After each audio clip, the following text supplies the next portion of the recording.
all our topics that we have, I've already either planned to release videos or I've made videos on certain topics, so I have scripts for everything. So I definitely, like, in terms of talking about Tales of the Jedi, because we're going to talk about it first, I'm going to give pros and cons to each episode, but as an overall story, I have very interesting thoughts as someone who really knows Star Wars. This was like a dream come true to me. Yeah, you should probably do your intro now. Yeah. All right, guys, we're just starting the podcast. I know we don't have anyone in here yet, but I'm sure people will eventually be here. So as always, it's Yoda Joe 93, and of course, Playboy Parker is here as well. So, yeah, I've been getting used to welcome. I've been used to getting used to your name lately. So thank you. You're welcome. Out of respect, that's what I think is right. No problem. So yeah, guys, we're going to get into it. So we're going to start with the Star Wars stuff. Now, so here's the thing that I want to do. I kind of want to flip the order, if you're okay with it. I think we should talk about Andor first, and then talk about Tales of the Jedi. Because I feel like I have less to talk about with Andor than I do with Tales of the Jedi. Like, not that it was a bad episode. I still think it was a pretty good episode. It's just... Oh, no. I liked it more than... yeah, for you probably liked it more. Yeah. There's things I really like about Andor. Like, there's things I like about both things, but there's definitely things... I'll say this. I like Andor more as a written project, like, from a story and acting portion, but I like Tales of the Jedi for the fan service reasons that we got. You know, like, for the things I wanted to see. And service. Well, not fan service, sorry. So, Andor's a story that we're just kind of learning more about, and it's sort of purpose. Yeah. For me, I think the thing that makes me so excited is, even in Clone Wars, as much as I love Clone Wars, there was a couple unanswered questions that Tales of the Jedi answered for me, and I just was really happy that they went there with it. Like, so one thing I'll talk about when we get into Tales of the Jedi is there's a way that they explain how, because the book about Dooku doesn't go into him, there's a time jump, but it doesn't talk about Qui-Gon's death, you know? So when they did that in the show, I was blown away because it just felt so cool that they went there, and then they went deeper with it. Like, the whole thing about the tree was in the book, but like his passing, and the fact that even when Maul's at large, Dooku is, you know, trying to still carry on, but then he's secretly working for Sidious. That stuff was really good as a diehard fan of the book and the Star Wars mythology. I really like that. But yeah, so we're going to talk about Andor. So first thing, when it comes to Andor, okay, so last week, you know, before we start, we got to remember, you know, free our boy, because he's having a hard time in prison. So it's rough. But I like that we picked up with that. I like that a majority of the episode was spread out through multiple topics. I like that we spent good time in prison. And we always talked about that we would see some interesting people in prison. But there are two people in this episode that I did not... Well, actually, technically 3 people I did not expect to be in this episode. But the third person we saw in a trailer. The other 2 we did not. So, you want to talk about the obvious one first? Yeah, man. So this was the episode where we finally got to see Saw Gerrera. So that was pretty cool. I enjoyed that conversation. I thought that was good. And as always, Forrest Whitaker delivered on his amazing acting and reminded me that I definitely want to rewatch Rogue One again, because that part of that was really good. Now, next thing. The thing that really threw me off this episode was, I knew it was going to eventually happen because, I mean, he's a popular actor. He could pop up other places. But, dude, seeing freaking Andy Serkis in his physical, like, as a human character in Star Wars blew my fucking mind. That shit was... And he was, like, one of the MVPs of the episode. Like, I loved how he was talking down to all the prisoners, and I don't know, I thought that was great. He's like the Snoke for prison. Yeah, it was great. It worked for me. Now, the next thing I want to talk to you about, because I don't know if you caught it, right? When they first get they take the transport to the, like, prison on the water, right? Or, like, the facility. Did you realize who it was that was with those guards that we didn't see the entire episode except for that one part? Did you recognize that voice of the guy with the messed up face? Which guy? So when they first get to the platform, right? There's all the guys in black, right? Yeah. So the one guy that's talking down to Andor and telling him what to do, we don't see him for the rest of the episode, but he's there for that one time. Right? And if you listen to his voice, and you're Rogue One... What'd you say? I thought he was just a regular soldier. No, if you... Let me see if I can IMDb it, but I was pretty sure when I looked at him and listened to his voice, it sounded very similar to a Mr. Krennic. So I want to double check to see if I might be wrong, but I got the vibe because I listened to the voice and I played on audio clips. It seemed like it was him, but I could be wrong. Let me just double check. I'm not saying it was him, but I got the vibe that it sounded similar to him. And I thought the face looked similar, but let me see. Wait. Andor Mendelsohn? Yeah. I did not see that at all. I would have done that. You don't know, man. We didn't know about the other guy, so from the last episode. Wait, are you talking about like you thought you heard him or you actually saw him? Because we saw him. Like I think we saw him and heard him. I swear that voice was him, but I'm gonna double check to be sure because I might have been wrong. I might have missed a voice, but I did not see Krennic. I mean, we would know, like he would, and they wouldn't make him like a short, like little miss, like oh. But we gotta remember this is so much before Rogue One that there's so many things that. Yeah, but what would he be doing in a prison? Like, gotta start somewhere, man. He's already higher up, though. I don't know. I didn't see that. I think he might be just. I swear I heard it, but like I said, I could have misread it. It's not. Okay, whatever. Let's talk about the episode. Yeah. Okay. So I was trying to find it, but yeah. So yeah, I thought those cameos were pretty cool. I didn't expect the Andy Serkis thing, but also not only being a cameo, but the fact he was in the episode and he served a very good purpose was great. And then they didn't have as much of the Mon Mothma politics that I would have liked, but it was still pretty good. Yeah. I'll say this though, as much as an episode not having very big action except for Bex getting chased by the Empire, the story of this episode was very much on point. Like, I like how what's her face, the blonde chick, right, in the Empire? Oh yeah. She's really taking a stand, and the fact that she stood there at the table with I believe it's Colonel Yularen and the guy that she's been working with before with the longer hair, right? The other senior officer. The fact that he had her back in front of him surprised me. Yeah. Because we've all seen when that happens in a show, right? Or a movie. You know, you get at the head of the table with everyone, and then once your big supervisor's there, you get scared, so you don't stand your ground. But he's so confident in her and believes in her so much that he's like, yo, like, we're going to do this because I believe this is important. And I thought that was so cool.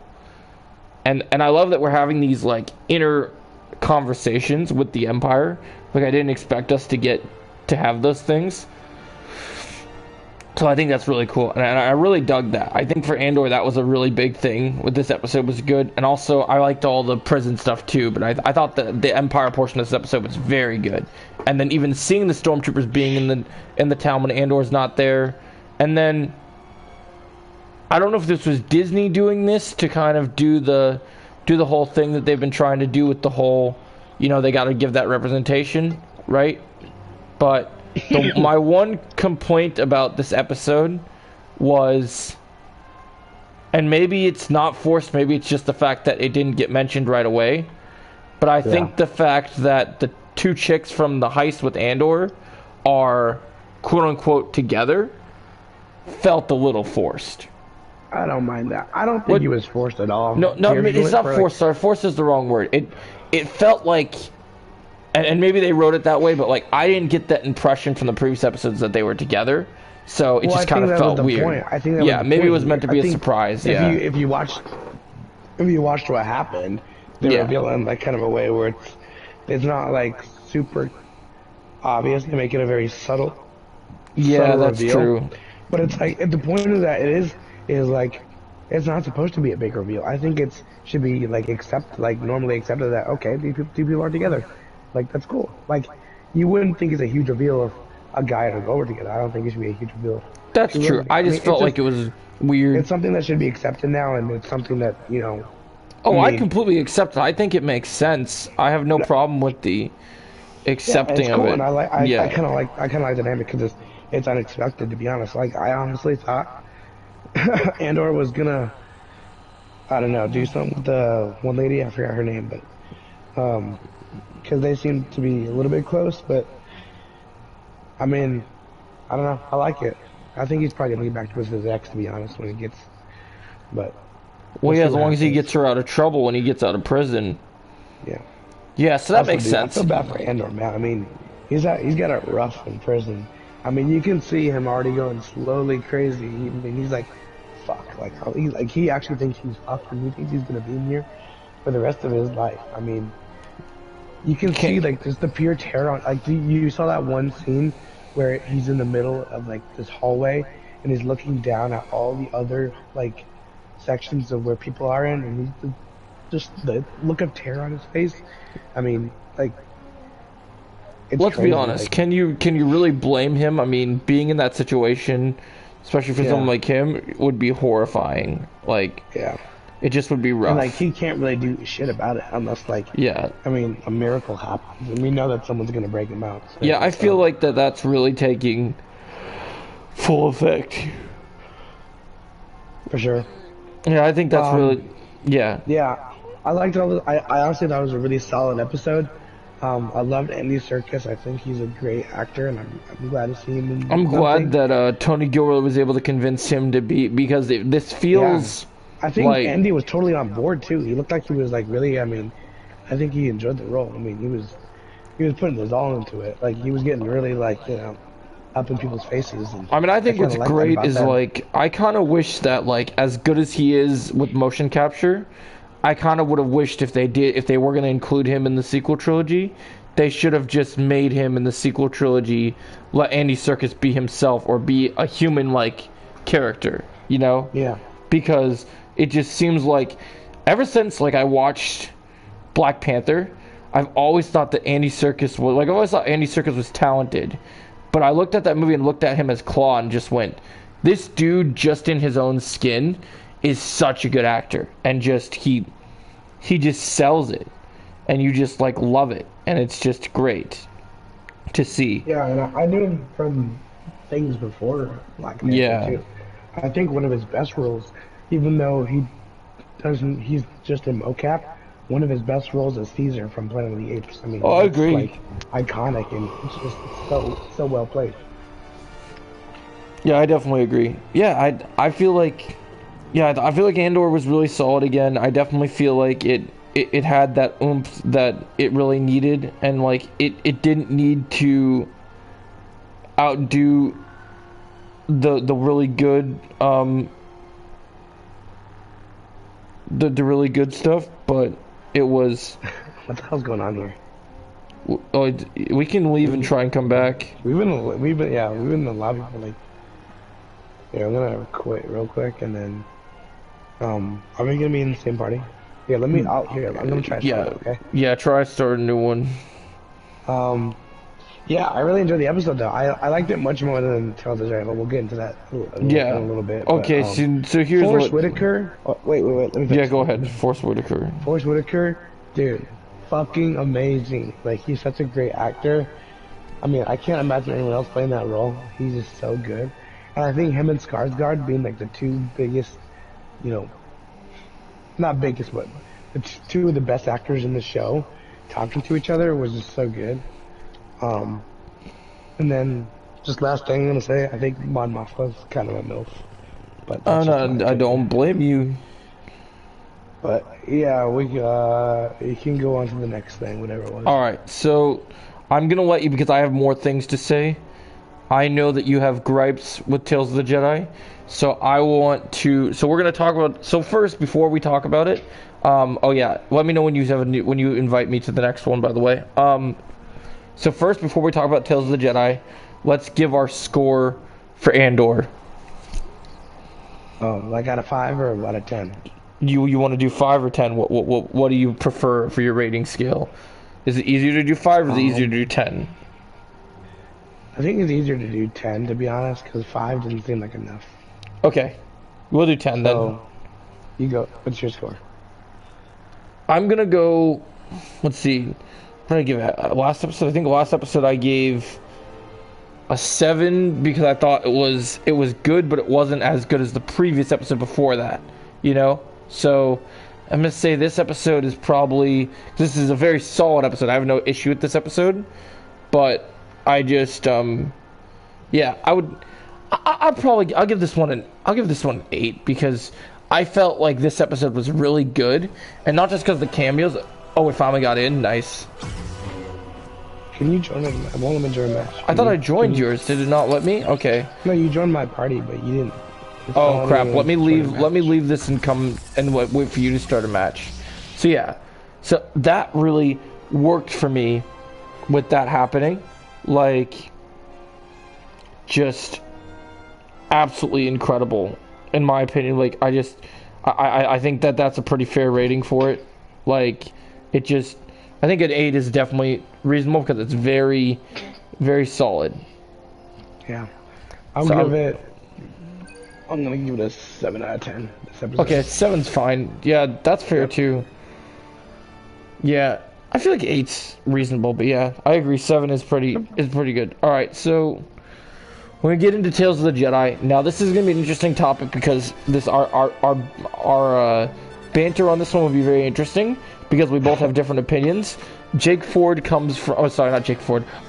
Playboy Parker comes from a different level of knowledge of Star Wars than I do, so he's gonna have a different take on some of the story arcs in these Tales of the Jedi episodes. So, can I go first? Yep, I'm letting you go first because I want to hear your thoughts first and reflect on if I agree with some of them or if I have disagreements. Right, so this will take like a minute. I'm just gonna maybe a minute or two. Okay. But I'm gonna say all my thoughts. So first, Tales of the Jedi sucks. It's not good. It's painfully mediocre. I would never watch it again. I would probably never come back to it unless they have a season 2 that's, better. But here's my problem with Tales of the Jedi. It feels like, and I feel like this is going to be happening with a lot of upcoming Star Wars projects, is that they're trying to push out a ton of new stuff way too fast. And I feel like this is an example of what that is, because whoever wrote the script took like maybe a month to write the script, and then obviously to animate it takes about a year because of the animation. But yeah, the script was just absolutely terrible. There's too many time jumps in it, for one. Two, it could have been a longer series, and it should have been a longer series, because this type of thing, Tales of, like, if you're gonna explore actual Tales of the Jedi, you want to make that an actual series, not shorts. Like shorts, like the I Am Groot show, right? That's a good show to do shorts, right? But Tales of Jedi, it's not. That's not a show you want to do shorts for. 3, we don't explore enough of these two people. Like, we know a lot about Ahsoka from the Clone Wars. That's fine. But I want to see more of her upcoming before we actually meet her, or in between, We only get one scene of her training with clone troopers, and that explains why she's so good fighting clone troopers in Clone Wars. Like, okay, really? Like, that's what, real, like. But so the thing that they made to do that, if I will interject, the thing that they made to do that, to prove that point, was that she fought them through different periods of time. Like, it wasn't just the one time. They showed her fighting in the future too, because they basically showed when she was really young, she couldn't do it. Like, she was getting better at it, but her timing was not great. And for me personally, as someone who has actually experienced a version of combat and doing a trial of something like that, Not that I can compare it to wielding a lightsaber or anything, because that's crazy. But just as someone who's a student to someone who is their master, I can relate to the fact that you'll try and try until you get it right. So I definitely understand that point of view of it. But I also definitely understand your point of view that you would have liked to see a little bit more. Okay, So, yeah. So I mean, yeah. whatever. That's cool, I guess. Yeah, It no, I still agree doesn't with you. really. It still doesn't really make it okay. I mean, it's whatever, but it's still like that's not like a passable like excuse. That's like okay, well, No, that's actually interesting. you hype up the show for it to be like, yeah, I mean, literally Tales of the Jedi, and you give us one story about Ahsoka, and like, it makes no sense too because then you take all that stuff from the Clone Trooper episode, and then you add in that last episode where she's fighting the Inquisitor, which is a problem. That last episode's like fucking it's terrible. That Inquisitor is probably the sickest Inquisitor we've seen, like one of the sickest Sith Lords I've ever seen, and he goes out like a bitch, and it annoys me so much because that, I mean, I was looking forward so much to him, and they just like kill him off like that. It's like, oh my god, it's just, I fucking hated the Ahsoka part. I liked the first episode. The first episode felt like an actual start to a good series, and then they dropped the ball. On the other side, we have Count Dooku. Now that stuff was decent. The only problem with now this wasn't a problem with the show, but it was me. I thought Yaddle was in more of the Star Wars than she actually was, but I guess I must have been wrong. And I will correct that when I get to my guess. turn. Yeah, I'll correct that when I get to my turn. So Yeah. But Count Dooku stuff wasn't as bad. They kind of gave us a story, like an actual kind of arc. But again, with like just like the Ahsoka stuff, we should have gotten more of him because they kind of give us a reason why, like there's kind of conflict in his mind in the second episode, and then after that we have the next part in his story, which is the murder of whoever it was, the Jedi, and then it immediately skips to right before the Phantom Menace or during the Phantom Menace, and it was just like so I don't know. It was like okay, so nothing happened for like that much time. Are you serious? And it just so the thing I like about that episode though is that we do get like we do see who removed the Camino file, and we do see what happens to Yaddle. Apparently, allegedly, she disappeared, so I guess, but then again, if she did disappear, then why did nobody mention it during the actual movies? But whatever. But at least we got more of that. But it's just still, it's not enough. It's just, it should have been a longer series. We should have had more. It just felt so rushed, and I don't know. I mean, the other stuff was good. Like I can give it a couple of 2 stars for Anakin and Windu and Obi-Wan as much as we got of them a little bit. I can give it stars for Ahsoka being a badass and Dooku being a badass, but we never really saw that final transition between Jedi to Sith, which is what was missing from Dooku. So yeah, that's kind of my thoughts on the series, or the shorts, I guess, whatever. But I didn't like it. I probably won't ever watch it again. I feel bad if this is anybody's first time watching like a animated Star Wars show because this sucked. This is, I mean, this makes like Clone Wars look like Citizen Kane. It's terrible. So those are my thoughts. yeah, I feel like so your criticism is somewhat valid for some extent, but I'm also gonna say, and I've made videos on this constantly, and people know that I have this opinion. There are some things that are being made right now that sometimes, and I hate to be this guy, but I've noticed lately that Star Wars, unlike Marvel, has decided to, and whether it's for good or worse, it's besides the point, right? Star Wars is deciding to be loyal to the people that will still stand by them with what they do, right? So because the sequels suck, they want to make a bunch of content that people actually want to see. And so that's and when I mean the people that actually want to see, like the people that actually know Star Wars and know these characters and read the books and are interested in these stories and just want a little taste of what because we know the story, right? So, Yeah. for instance, I have my gripes with the Ahsoka stuff because I don't know as much of her story except for what she becomes in Clone Wars, right? So, I will say that her ending is somewhat accurate, but I also feel like, and maybe I'm in the minority here, and I'm probably going to get slammed for this, as much as I love Dave Filoni, he babies her so much and has to make her so OP all the time, and it kind of grinds my gears. I don't have a problem with that, honestly. No. But see, here's the thing. Like, No, that's the wrong way. listen. I get your point. Like, Yeah. yeah, like, I know, like, it's not that you don't want to be powerful, but you think, like, it's the same thing for me with Starkiller, is I think he's just way too overpowered and should exist. Whereas Ahsoka, like, I don't mind it because I like to see, like, for me, she's one of those, like, she's not even close to, like, Rey or something, you know? Like, Yeah. making No, I Rey agree. overpowered, like, that annoys me because it's for a reason. Because we haven't seen Rey put in the work, and we haven't seen her grow as, like, a real character. Like, I agree. She just becomes a Jedi out of nowhere, and it's so stupid. I Because completely Ahsoka, agree. I've spent maybe, how long did Clone Wars run from? It ran from like 2000 something. It lasted like a few years. Yep. I literally grew up with Ahsoka. Like, I grew up with her, and I mean, I love her to death. She's one of my favorite Star Wars characters. So I want to see her succeed, and I think making her this strong female character is so perfect. I think she is what we need right now. Yeah, I agree. I like that she's strong. My problem with her is not that she's strong. Oh, by the way, Michael, before I continue my thought, yeah, probably more 2017 for me, honestly. He was asking me a question of which version of Pennywise I thought I liked more.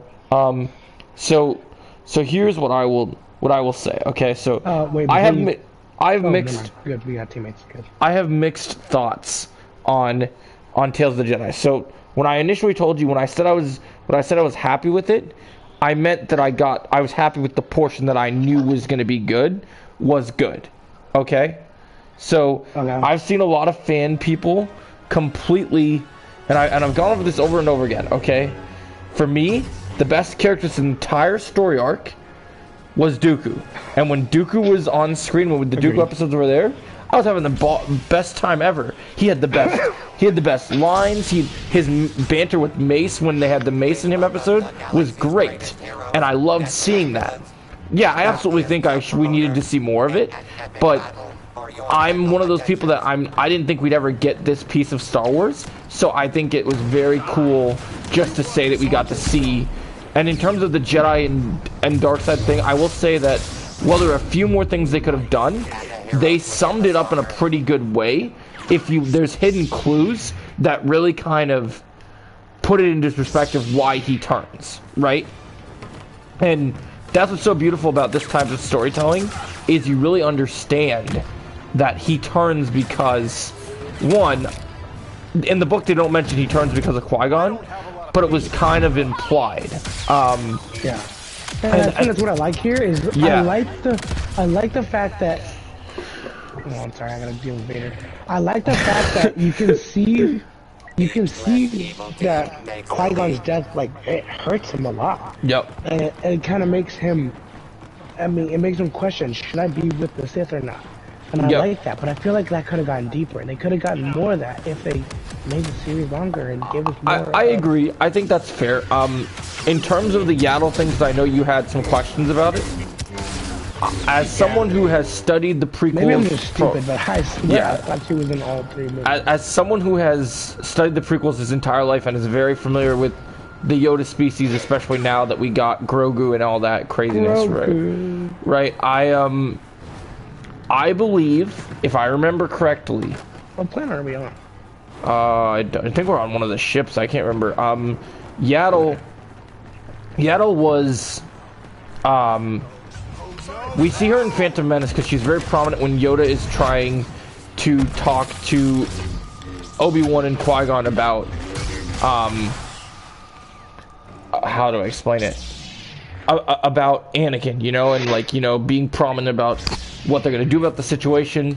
But I've actually gone back to Attack of the Clones many times, And I'm pretty sure, because the one thing I thought about, right, because of how close Yoda would be with his other members of his species,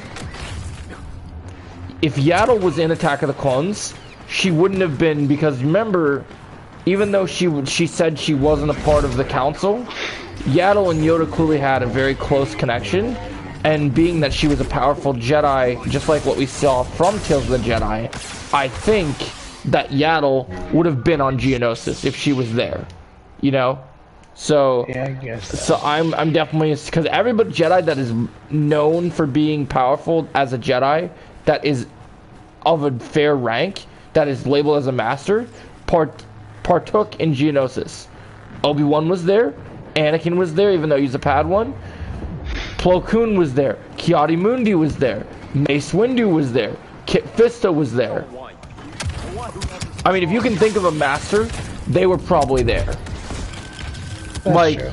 so Then that's again, I couldn't really tell who was there because I'm Right. not like I'm not pausing the movie saying, oh, that's Kit Fisto. Oh my God, that's you know, whoever. Like, No, see, I didn't pause didn't the really movie. do I just know because I grew up with those characters, and even with the Clone Wars, they were enhanced for me. So then I got to know them even more, and I've done so many research and watched so many documentaries, and just so. I didn't realize that Yaddle wasn't there. No, But, no. So I so feel my like that's thing. another problem. I mean, if Goku did kill, like, I mean, obviously not if he did, but you would think someone would have notified, like, hey, Yaddle died. Like, So here's the reason why they don't notify, and this is what I think. That I'm not gonna try and pretend that I agree with their sloppy writing. Like, right, I see. I don't know. It feels. So here's the thing I think that's interesting about it is, I think if they did address it, then they have to deal with an elephant in the room that they don't want to deal with. Because if you don't know if you don't know they don't want to deal with it because they're too lazy to make. Well, there's actually a reason for it that not involves being lazy. It actually involves dealing with the convoluted story I arc. feel like you're just kind of. I don't want to be mean here, but I feel like you're just kind of rewriting the show. Like, I'm not saying no. There's criticism on this. I don't think it's that good. I'm just saying that I think all the Dooku stuff was what I expected it to be. Yes, there could have been some more deeper stuff, but for someone who has read the book, I felt they explained more than I thought they were going to. So I was pretty happy. When we get to the Ahsoka portion, I'm gonna go off because I have a lot of bad things to say about the Ahsoka episodes. Because the Ahsoka episodes were easily the weakest. I think the first episode was such a great introduction to the character. Yeah. And it felt like a real start to a show like this. Yeah, I agree. And then it feels like after they wrote the first part for the episode one, they're like, you know what? I don't really feel like doing this. Let's just like BS this. And, yeah. I can agree that it felt like they were definitely being not as good about some of their storytelling, but I just felt like for me the Dooku portion of everything really worked for me because obviously you could have gotten deeper with it, but I like the little hints that they put in front of us, and I like that they mentioned the Cypher thing and the thing with Camino. That was huge, and how Qui-Gon's death affected that whole thing, and getting to see Liam Neeson in animation again, that was crazy. when he wasn't the Force Ghost was awesome. Was that Liam? Because I swear that's Liam. Yep, that was Liam. I heard it sounded just like him. Well, they confirmed he was going to be in it from the beginning, pretty much. Like, when they announced this project, he was one of the people they announced back. And my one thing I will say, I do think we needed one more full episode of... And I don't want to nitpick on what they want to do, but if they were going to only do 6 episodes, they should have only done one story arc. I think they should have just... Oh, yeah. Yeah. I would have done, like... The only reason they didn't do this is because, as much as I love Dave Filoni, everything has to always revolve around Ahsoka. I have no idea what's going on at Disney/Star Wars. Yeah. I mean, I have no idea what's going on there. This does not feel like a Dave Filoni production. This feels like... No, I know. He put his name on it, but the only reason he was involved... This sounds like a Dave Filoni idea and a Dave Filoni vision controlled by Disney because they want to push out as much stuff as they possibly can. Oh yeah, and we're gonna definitely, I agree, and we're gonna get into that because there's a topic of a new project that was sort of announced that should not be announced, and since we're talking about Star Wars, we'll talk about it next. And you and I are both gonna have some interesting takes on it. I already can tell. I'm sure you're aware of this news. Maybe I don't know. Alright, so Tales of the Jedi, my final score is because we're doing out of 10. I'm gonna be very fair but respectful on this one, and I'm gonna give it a 6. Because for me, the Dooku stuff is at least above average for me. But I can't give it a 7 or 8 because it's not a perfect story arc for either stories. You know? Like, while I enjoy Dooku, I don't enjoy everything that we got. I enjoy aspects of what we got. You know what I mean? Yeah. Like, I might have sounded like I was being perfect, but I was just so... You have to understand, I never thought that they would animate anything with young Dooku. So I'm taking the things that we got that I really wanted to see, that I never thought we would get, made me just gushing and freaking out, and I was loving that portion of it. And then when that portion was over, I was sad and I wanted more. And that's the one thing, that's my biggest criticism is, when the Ahsoka stuff came on, honestly, I couldn't care. Like, honestly, not that the Ahsoka stuff, not that Ahsoka herself was bad, but because I like Ahsoka as a character. But the story arc just, it wasn't interesting to me. I think that... I just felt like the Dooku stuff was awesome because, like, when we first meet Dooku, he's already at the point. What I love is, because if you follow the book, which I was going to explain, you get the vibe, oh, I got 5th place, that's awesome. You get the vibe that Dooku just, he's already, the coolest thing about him in the book is... Fifth. You moron. What did you get? I got 4th. Oh, did you? Okay. That's fine. Sorry. No, but yeah, so what I loved so much was that you just had one seeing him, because in the dark side there's a I noticed that when as much as I love the Sith's lightsaber style, when they get really good in the dark side, it can get a little bit lazy, you know? Yeah. So like Dooku is a very good duelist, light side and dark side, but I felt like some of the things, like when he teamed up with Mace, that was some of my favorite animated lightsaber stuff I've seen, because you got to see him he's twirling the lightsaber behind his back, and then even when he was with Qui-Gon the first time, and he takes I love Dooku's line to that senator too, like, what was it? Speaking of which, I'm gonna play Dooku. The whole corruption bit he said, like, it was something like, what was it? Corruption. Do you remember the line? No, it was something like,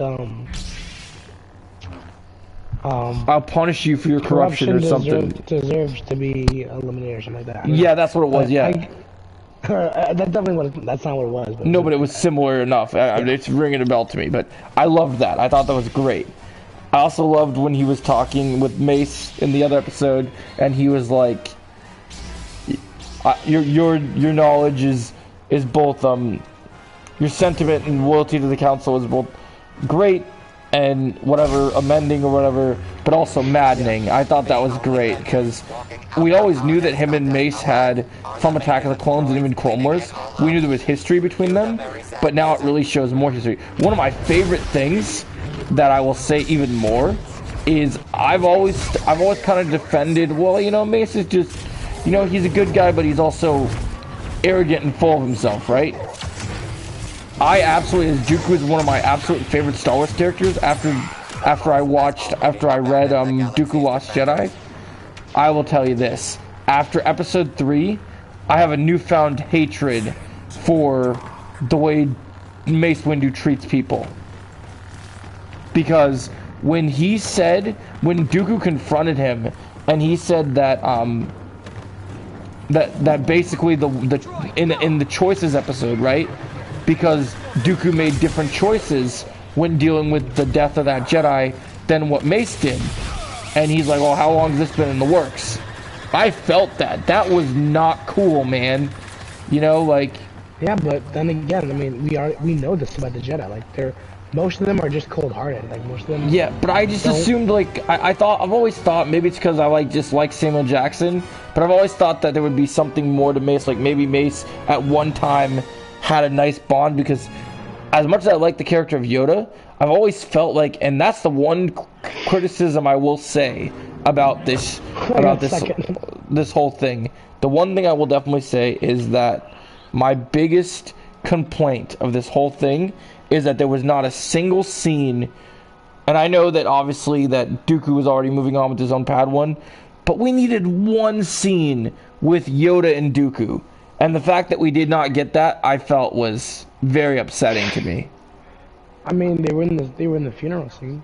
No, but it's not the same. I wanted, like, this is gonna sound stupid and probably petty for you, but I wanted, like, the one thing I was really hoping for. Yeah, I did too, of course. As much as we, yeah, I would have liked at least one scene of them sparring, just because I would have been nice to have that moment. Because that's the other thing I'll say. Like, it was cool to see Qui-Gon and him going out in there, but I would have just. Star Wars needs more hands-on training scenes with their, like, one thing I'll give to the Obi-Wan show is thank God they did a flashback episode where we actually got to see Obi-Wan and Anakin, like, learn from each other and spar. Because I think that needs to be, not everything it needs to happen with, but there's certain exceptions that there's certain characters that we need to know more of, right? Yeah, for sure. Like I will still cry out for, and until I get it, I'm gonna be pissed. I still will give. I'm still going after the sequel trilogy for robbing us of dark side training. Like, ever since they said that Snoke said, "Come to me, Kylo Ren, and I'll complete your training." Bitch, you didn't complete shit. Like, that's a rant for another time, but I just want to say that's how I feel on the no dark side training thing. Yeah. It's sad. You've never actually seen any of this stuff, like, training. It's sad to me that the only dark side training we get is in Clone Wars between Ventress and Dooku, and when Dooku trains Darth Maul's brother. Only dark side training ever to exist in canon history. Not that it's bad training, but I want some damn live action dark side training. We see so many of the Jedi sparring and training and becoming so good. Why can't we see the Sith training? It just doesn't make sense to me. But okay, so yeah, final thoughts on Tales of the Jedi. I'm at my. Yeah, I'm gonna stick with my 6. I'm pretty happy with my 6. And then I didn't like it. I'm giving it a 3 out of 10. No, and that's fine. Like, I didn't like a lot of it too, but I'm gonna be a bit more. I'm gonna be a bit more biased on it because I liked a lot of the Dooku stuff. So yeah, well, no, that I have problems with. That's why I'm not gonna give it a 7 or an 8. Like, the Dooku stuff alone, you would think if I was dick writing, I would say this is a 9 or a 10, right? But for me, I'm in the right mind to say that, but okay. No, I'm just saying people do that because there are people on YouTube that are shills like that that do that. Star Wars fan. No, I'm not even saying that. Like, I'm very hardcore when it comes to Star Wars, but I also will point the finger when things are wrong, and this did not fully satisfy me. Like I said, I mean, I'm a Star Wars fan, but I think this was a misstep. No, I agree. I completely agree. It was a misstep, but I'm also looking at what we got and looking at the things that, like, yeah, absolutely I want more. But I want to look at the good and the bad, right? So, like, when I do a full review of this, I look at it as a glass full half empty. Dooku stuff, mostly happy with. Wanted more of things, but I enjoyed what I got. Ahsoka stuff, big problems with it. Like, yeah. for instance, number one. For me, it's not the opposite, but for me, it's Dooku stuff, passable, it's okay. Ahsoka stuff, like, complete garbage.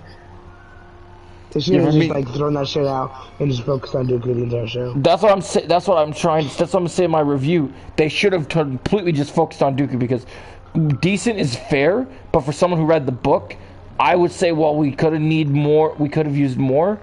I definitely agree that we needed more. But I was also happy with the little bits we got.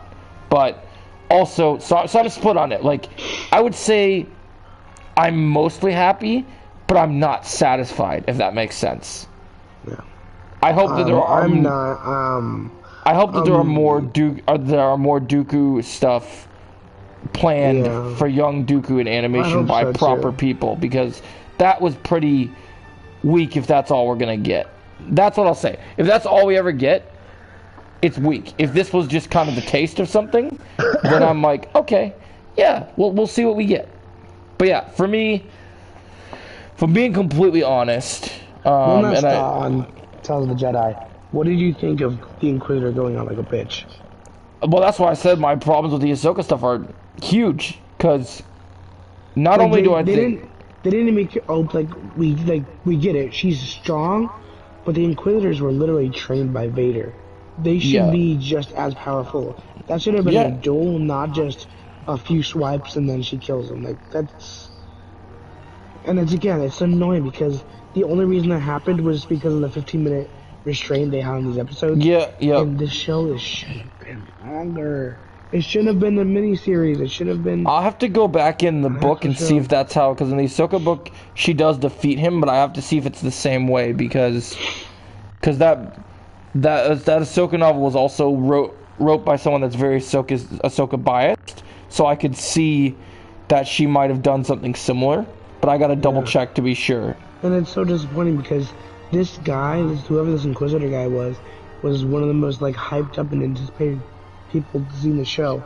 And when he came in at the end, I was like. See, I realized by the fact that since there was the least amount of him in the trailers, I figured that you were only going to get one episode with him, and it was probably going to be short stuff, because they were putting a lot of the image. One episode too, but I just assumed they're hiding it because they don't want to like spoil all the good stuff. But there was no. See, I remember people talking about it. I was like, oh, they're going to do this because it's going to be very how do I say this? Similar to what people are expecting for, like, just I didn't want to hype myself up too much with it because I knew that the Inquisitor looks cool. But if I remember correctly, out of the Inquisitors, as much as he's very cool, and they did have Clancy Brown voicing, which is cool, they didn't, he definitely was not... Right? How much of a waste is that, dude? That's such a waste. Yeah, it's pretty wasteful. But honestly, I'll tell you this, and this is the thing that I hate to get to, and I'll get to this when we talk about our other topics, but when it comes to Star Wars right now, I am really looking for a Star Wars redemption arc, because as someone who has become a lifelong Star Wars fan, I've been very lukewarm on Star Wars lately, and I still feel that way. Like, Tales of the Jedi didn't help my bitterness. Like, there's still Star Wars projects I'm looking forward to, but I'm also, my new thing with Star Wars, I'm treating Star Wars and Marvel the same right now. Because the Disney Plus stuff for Star Wars and Marvel, except for The Mandalorian, is kind of quote-unquote just like Star Wars, like I said, both are lukewarm for me, right? So I'm looking at it as caution into the wind, and basically just like, here's my take on this. I think that I'm dissatisfied with the Disney Plus stuff. Yeah. Now, what I will tell you this is, because we're all going to get to this topic later, when we start talking about DC, you want to talk about dick riding? Oh, that's the shit we're gonna have fun talking about, because just not saying that I love everything completely, but just looking at James Gunn's work with DC so far, and just that's gonna be a fun topic, because I have a lot of really cool thoughts with that, because I put a lot of heart into that script. So, but let's go to, we're ready to go Marvel, because this is gonna get dicey. Are you ready for this? I'm not talking about... oh, no, wait, no, we're not done yet. No, that's right, because we have the one more Star Wars topic that we didn't get into yet. Yeah. Okay, so we got to talk... One other thing I wanted to say about... Tales is...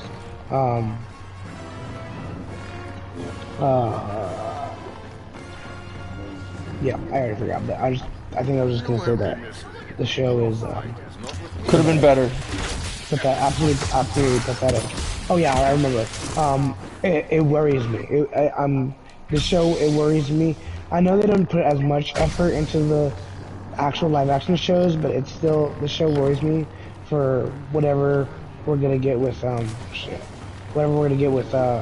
Ahsoka and I would say I'd be worried, except for the only reason I'm not worried for Ahsoka is because I know how, like, this is an animated project that was probably done by people that are, like, associates of Dave Filoni, but I don't believe that Dave Filoni took his time to make these shorts. Like, he might have given them ideas, but Dave Filoni's been, ever since Mando Season 2, Dave Filoni has been dedicating his time to work on Ahsoka, so he's going to be very hands-on, because Ahsoka is 100% the thing that he was told, because remember, I don't know if you know this, but a long time ago, in a galaxy far, far away, there was a time when, instead of an Ahsoka show, we were getting a Rebels animated sequel show. And it was going to continue off of what the Ahsoka show is now. But then when Dave Filoni did that episode with Rosario Dawson on The Mandalorian, everything changed. Disney saw, and Lucasfilm saw, that he could do live action. And so from that point forward, Dave has been working on the Ahsoka show as his main priority. Yeah. Like, if Dave lets the Ahsoka show fail, then he's lost all of his credibility as a visionary. Because that's the thing he's pouring his heart and soul into. So, I don't think that will fail. Like, the only thing that I could see that failing with is if some stupid thing happened. Like, I'm gonna be straight honest, because we are gonna get to this with Marvel too. I'm being very, anything made by Disney now, I'm bringing my excitement down by 10% for everything that Disney's involved with from now on. That's a new rule I'm setting for myself. That's the only reason I'm worried. I'm gonna start pulling I have full trust in Dave Filoni, but yeah, but Disney's Disney. Yeah, by Disney, that's the problem then. Well, like I told you before, I already think it's happening to Kevin Feige, and we're gonna get to that. That's another thing that's gonna get rough. Yeah, but I can tell by the show. I think it's happening to people. I think it's affecting everyone. That's why, and we're gonna get to this too, because we're gonna talk about this both in Marvel and DC. I actually think that if we did not have the nonsense with the tweets out there, I actually think Disney would have driven James Gunn away as well, and it wouldn't be because of the tweets. I think James Gunn is the type of visionary that can smell bullshit, and I think they would have interfered even worse than they already did. So I think that all these creative people are in danger. Like, for instance, I didn't want to go this card until we get into Marvel territory. I blame Disney for everything that went wrong with Love and Thunder. Well, yeah, I mean, because I heard they were deconstructing the runtimes for Marvel in Phase 4. So he didn't do anything. Exactly. He made the movie he wanted to, and he said no. Yeah, exactly. So can't blame anyone but Disney. Exactly. So that's. But yeah, so the final thing with this Star Wars thing, because we both are I think we both have our own thoughts on Tales of the Jedi. I think for the most part, well, I do like the Dooku stuff. I will agree that I'm not satisfied with Tales of the Jedi. And I will also say, I did some more thinking on it, and I'm changing my final score. What are you changing to? I'm gonna go, you know what, I'm gonna bring it down to a 3, because because that 3 should only stand for the Dooku, but we also deserve to get more Dooku. Joe's actually woke now. Not woke. I'm not woke. I realized after, sometimes when you watch something in the moment, you get so excited about what you got, and then when you reflect and think on it, you really think about, was it really that good? You know? And then I did my time and was like, well, there's things I like about it, and I'll say this in my full review. I don't know if my full review, I'll give, I'll probably still bring it down low. I'd probably keep it a 3, because I can explain why it's a 3, and people will understand. At most a 3, maybe a 4, but at most for me it's a 3. I couldn't myself. I couldn't imagine giving it any. I don't know. I think the high. Yeah, I definitely think. I don't think I can go higher than maybe 3.5 at most. I don't think I can go higher than that though. That's probably the most, because I definitely feel like that there's parts of it that I liked, but then there's parts I didn't like. So yeah, but yeah, so the final Star Wars topic is gonna be the news that Kathleen Kennedy is already being attacked for right now. That the person responsible for Miss Marvel is now being given a Star Wars film, and it's going to be involving the sequel trilogy characters that we love. Apparently. Fuck. No, I know. That is a shit show ready to happen. Yep. And the funny thing is, apparently Disney's not happy about that Kathleen Kennedy keeps announcing movies, because ever since the Patty Jenkins business, she doesn't know how to keep her timelines in check. Disney wanted a movie for 2023 being Rogue Squadron. Rogue Squadron's not happening, so they're not happy because they're not meeting their mandate. Yeah. So, final thoughts on this? And I talked to this with a couple other people at work today. I'm not going to say names, but I did talk to an individual about it. And the individual that I spoke with was trying to make me feel positive about it. But I'm telling you 2 reasons why I believe that this is a terrible decision. And I don't care. I know there's going to be people in the chat that are like, but Miss Marvel is great. No, it was not great. And also, I don't want these people touching anything else infected with the Disney disease, because I don't want it.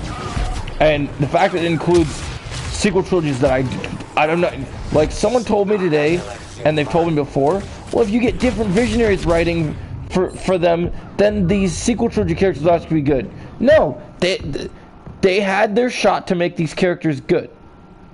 They blew it.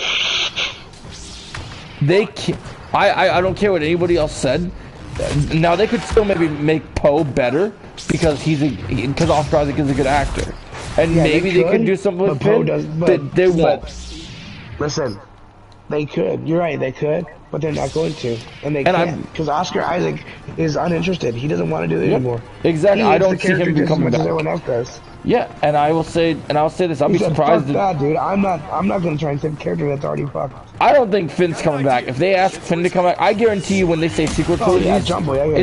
Like, it's gonna be Rey. It's gonna be only Rey. I don't blame anybody for wanting to have nothing to do with that stupid. It's terrible. It's just terrible. Yeah, that's why, like, in terms of Adam Driver joining, as much as I'm not a fan of Disney right now, I'd rather Adam Driver join Marvel right now than join another Star Wars project. Oh yeah, and Adam Driver carried, by the way, he's the best. Well, yeah, I've literally said he's the best sequel trilogy character over and over again, and I don't care what anybody else says. And the fact that they ruined a great character is why I hate the sequel trilogy more than anything. Like, I have issues with Luke, but I really loved Kylo Ren, and the fact that they ruined Kylo Ren pissed me off to no end. Like, here's what I'll say. And this will be since we're talking about Star Wars, I can say this. You guys got your Snyder cut. I want to see my Colin Trevorrow cut. Make it happen. I want to see it. I've seen the script. I want to see the movie. I don't care how long it takes you to make it. You got to give him his shot, because honestly, if Zack Snyder can get his movie to happen, and we might even one day get the David Ayer cut of Suicide Squad, even though I don't think we need that cut, people seem to think we do. Let's get the Trank cut for Fantastic Four. Oh, so you want the cut when he wasn't drunk on set? I'm just kidding. That's funny. Nobody wants that movie. No, that's a bad example. But yeah, so I think we're wrapped on Star Wars. Well, because your final thoughts on this are the same as mine. It involves the sequel characters, so you're instantly not interested, right? Of course not. Who would be? Right. That's just okay. When you say the words Miss Marvel and sequel trilogy, that's just a dumpster fire waiting to happen. Like, yeah. You know what I think of when I think of that? I think of it's going to be a show made for a bunch of woke people who, like, it's going to be made for all those, for lack of a better example, it's going to be made for all those new Stranger Things fans who, like, stand the stupidest characters ever. Yep. I mean, that's the kind of thing that they're making there, and it's not for actual people who are real fans of this material. So I'm completely uninterested. If it doesn't end up happening, I'll give it a watch. We'll see how it goes. But This is the stupid thing, and this carries over to all our topics. Well, not all of ours. It carries specifically into our Marvel and Star Wars topic. Disney is just trying to please their general audience like nobody's business, so that they take every aspect that they can to please everyone. They want to try and prove that they're not racist. They want to prove that they can do representation right, but they force it on everyone. And it's just completely nonsense. I'm not about it. I'm really not. And so, yeah, my final thoughts on this are like, well, I'll probably check it out if I hear good things about it. Maybe. Am I excited about this project? Not in the slightest.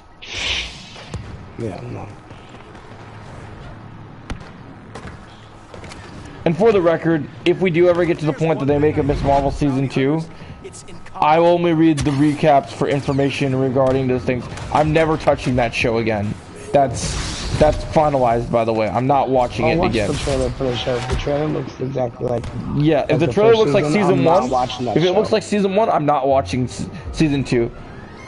If it looks like they're doing something more like they actually are giving us... Like, I will tell you this. I would tell you this straight off the bat, and I mean this even before Secret Wars and Kang Dynasty comes out.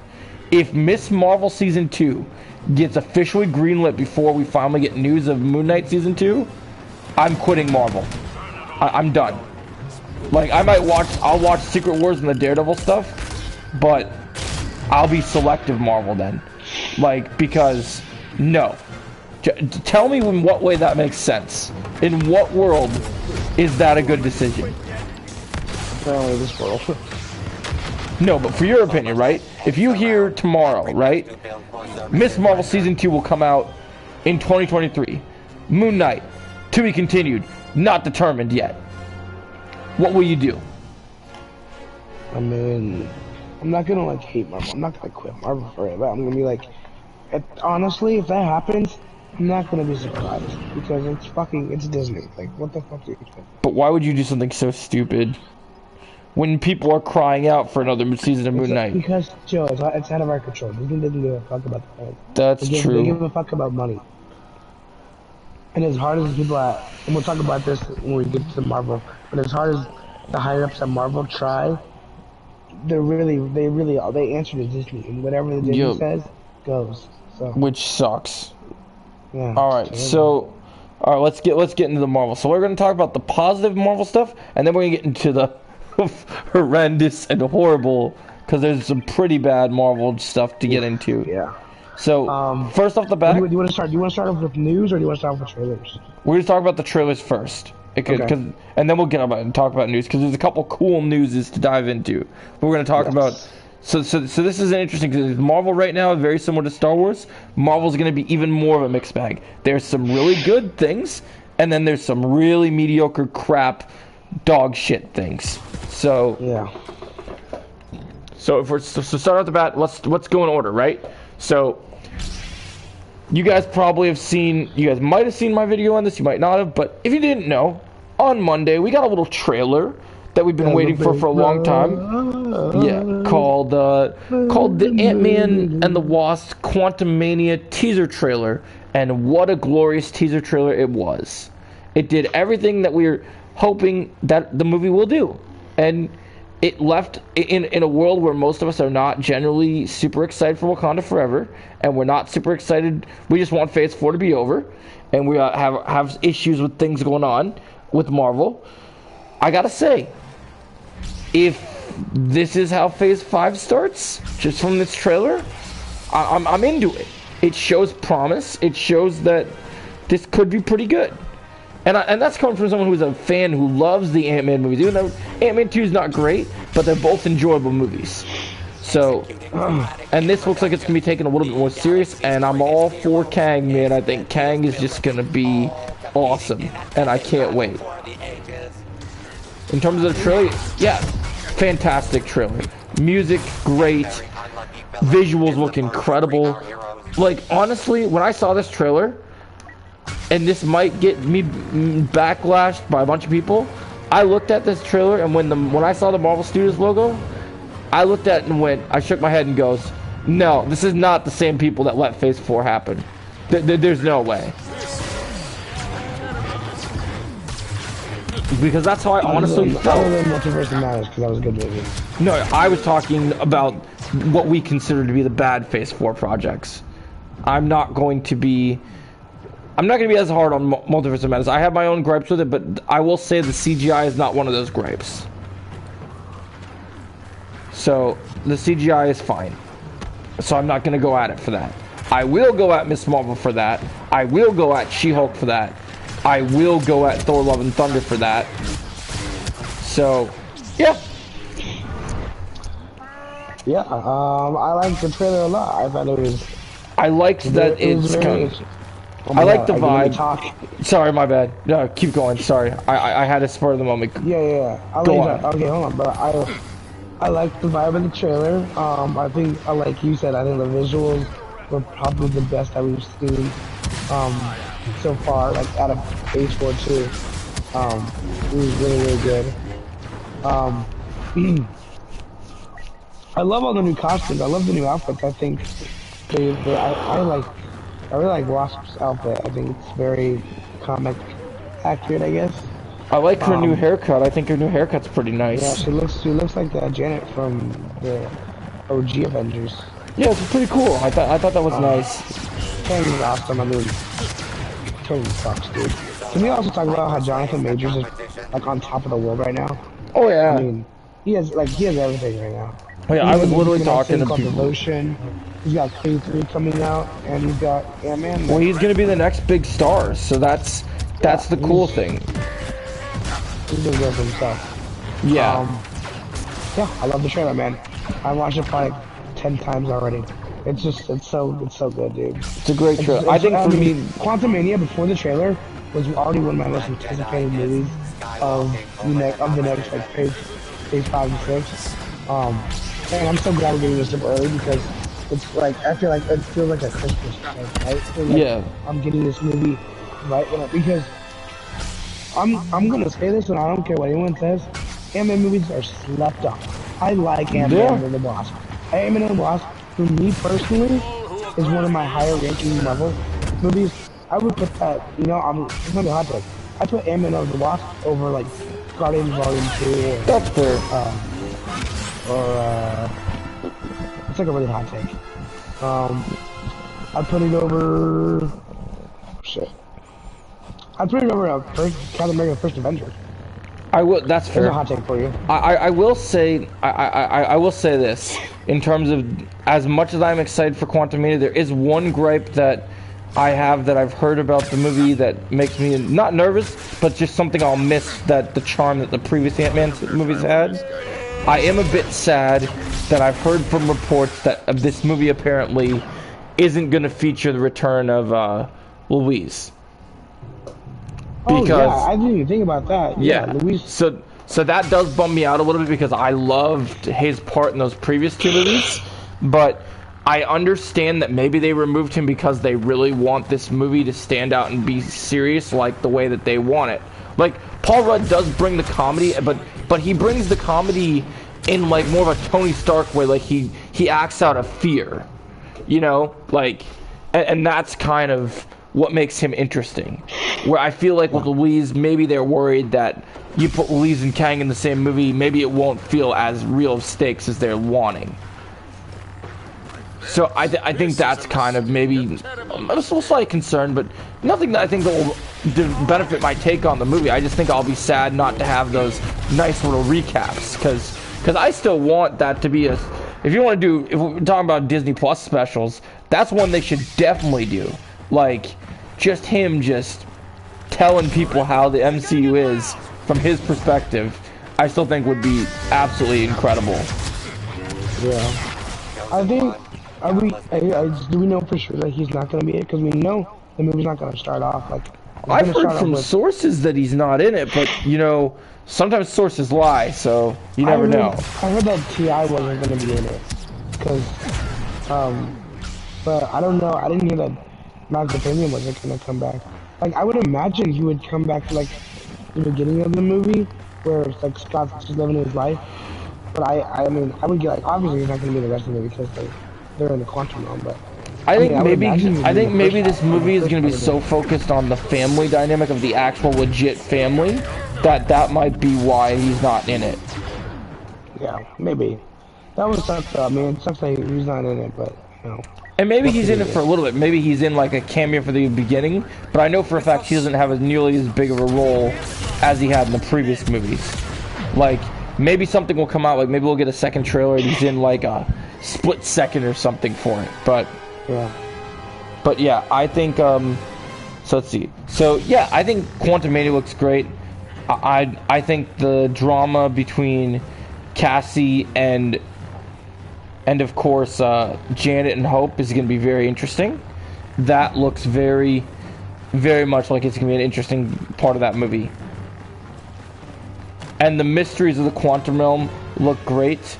I even have a video going out tomorrow that I want to announce here for you guys, where there's a new video I'm working on about how Kang's time chair, I think, is going to be connected to Kamala's bangle and the 10 rings, because I saw some stuff with those items that seem to connect. So we'll have to see what happens, but I'm definitely willing to make a fun theory video about that because I saw some people discussing it and I have some input on it myself. So that'll come out at some point tomorrow for you guys. So We'll see about that, but I like the trailer. I thought it was really fun. yeah, I thought it was really good. So let's move on to the next trailer we got, and that was this one will have less things to say about it, but it will still be fun. So we got the trailer for the long-awaited Guardians of the Galaxy holiday special. And the reason this is so important is, I'm just going to tell you guys, if you're here enjoying this ride, this is going to be a very James Gunn heavy rest of the night. So, but the best is yet to come, surely. So, little tease for you, but next thing to discuss here is James Gunn. So Guardians of the Galaxy holiday special teaser, trailer. Our thoughts basically on this. Okay, so this trailer was just, now don't think of this in the same way in Ant-Man. We don't know if this is going to be a good project. We don't know, like, it looks fun. The best thing we can say is this project looks fun, and it looks like it's going to be fun. And judging by James Gunn's track record, this will probably be pretty good. Like, I'd imagine it won't be bad. I'll imagine it's going to be pretty good. Anything like terrible or anything. Right, yeah, agreed. So I think it will be pretty good. It looks fun. The Kevin Bacon stuff is something I think they've wanted to do for a long time, especially when they've joked about and teased it with Star-Lord for so long. I think it just makes sense. So that's cool. I'm down for that. I like all the things this trailer showed us. It's nice to be back with the Guardians and interesting, and that again, it's always nice to see that set of characters. So yeah, I'm pretty down. I think it looks cool.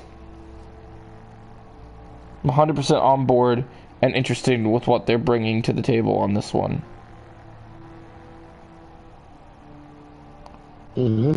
All right, you have any interesting other thoughts to add on this one, or did I cover it pretty well? Looks like a fun time. There's not too much. I mean, we didn't get a lot in the trailer. There's definitely gonna be something about. I think we're probably gonna get Gamora in the next movie.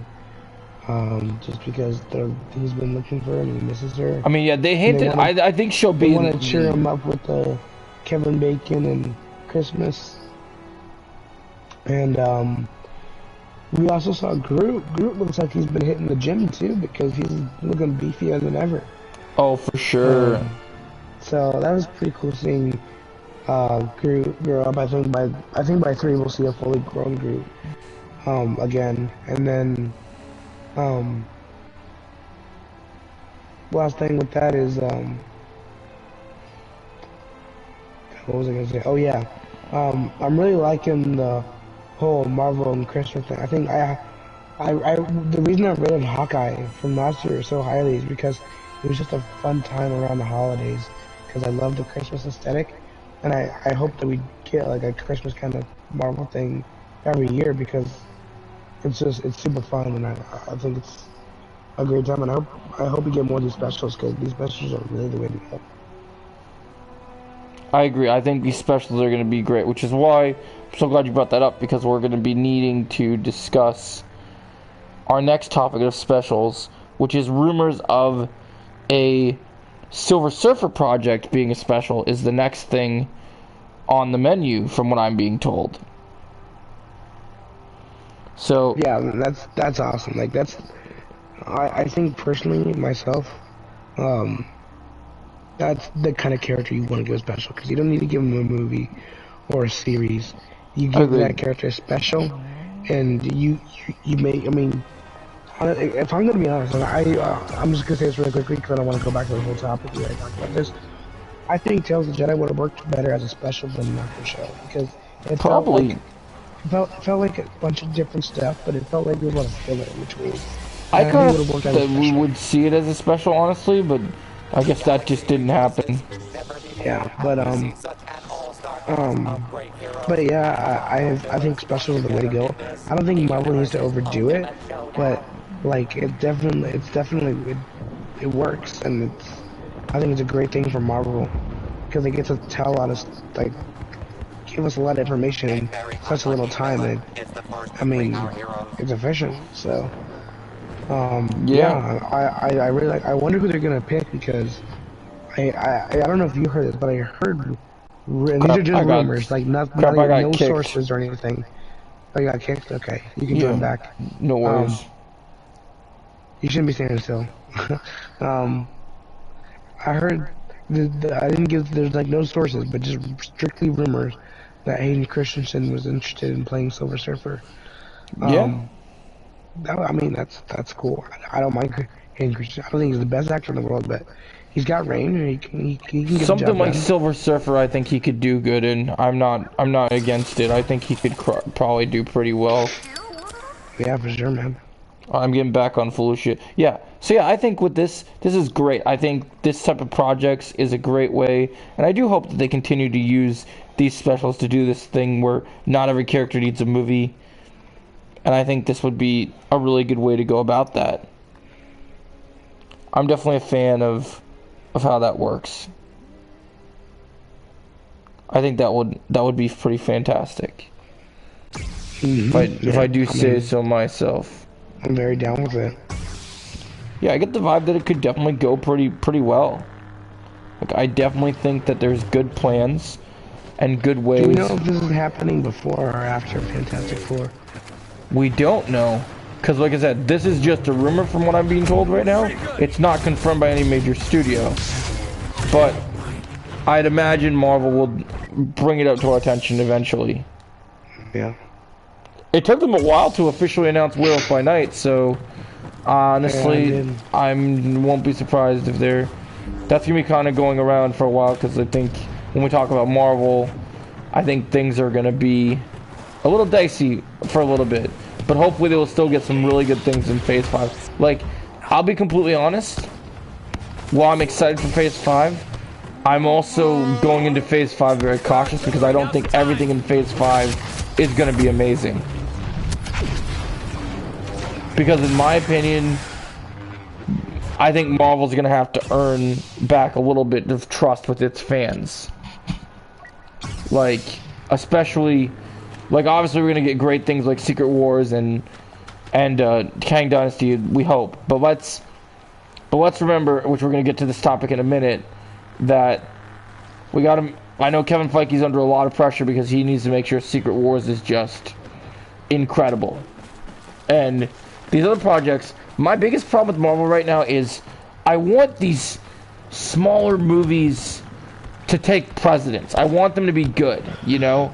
And these smaller in-between shows, because we're going to talk about this with DC. In terms of individual storytelling, with some of the more recent good DC movies, except for the example of, I'll say Wonder Woman 1984, because that's the only one that I think the story, and a couple others that are a bit mediocre. There are a couple DC movies that, if you just look at them as standalone things, are pretty well thought out. And they're enjoyable. Where here it's like, Marvel just, there's so many of these projects this phase that just are not good. And it's so sad. Yeah. I wasn't not good, but they could have been better. That's fair. They could have been better. So yeah, so let's I guess talk about. I wouldn't say the only ones that I would say are like projects from Phase 4 are not good would be She-Hulk and Miss Marvel. Well, those are the ones I was talking about. Yeah, I didn't think anything was like not good. Those are the only ones I'm considering not good. Like the other ones I have my issues with, but I can deal. Those two I have legitimate problems with. Yeah. So I definitely understand. So, but yeah, so the whole thing. So rumor has it a couple days ago that Kevin Feige got pissed off at his writing staff for Secret Wars because he didn't like the script for it, so he is making Michael Waldron rewrite it. So let's talk about if we think this report is legitimate or just trying to stir up trouble, and then we'll talk about if this is true. What does this do for in terms of like, do you think Kevin is just gonna sit here and make sure that he gets a good script, or do you think he's starting to get fed up with this job and just get really frustrated?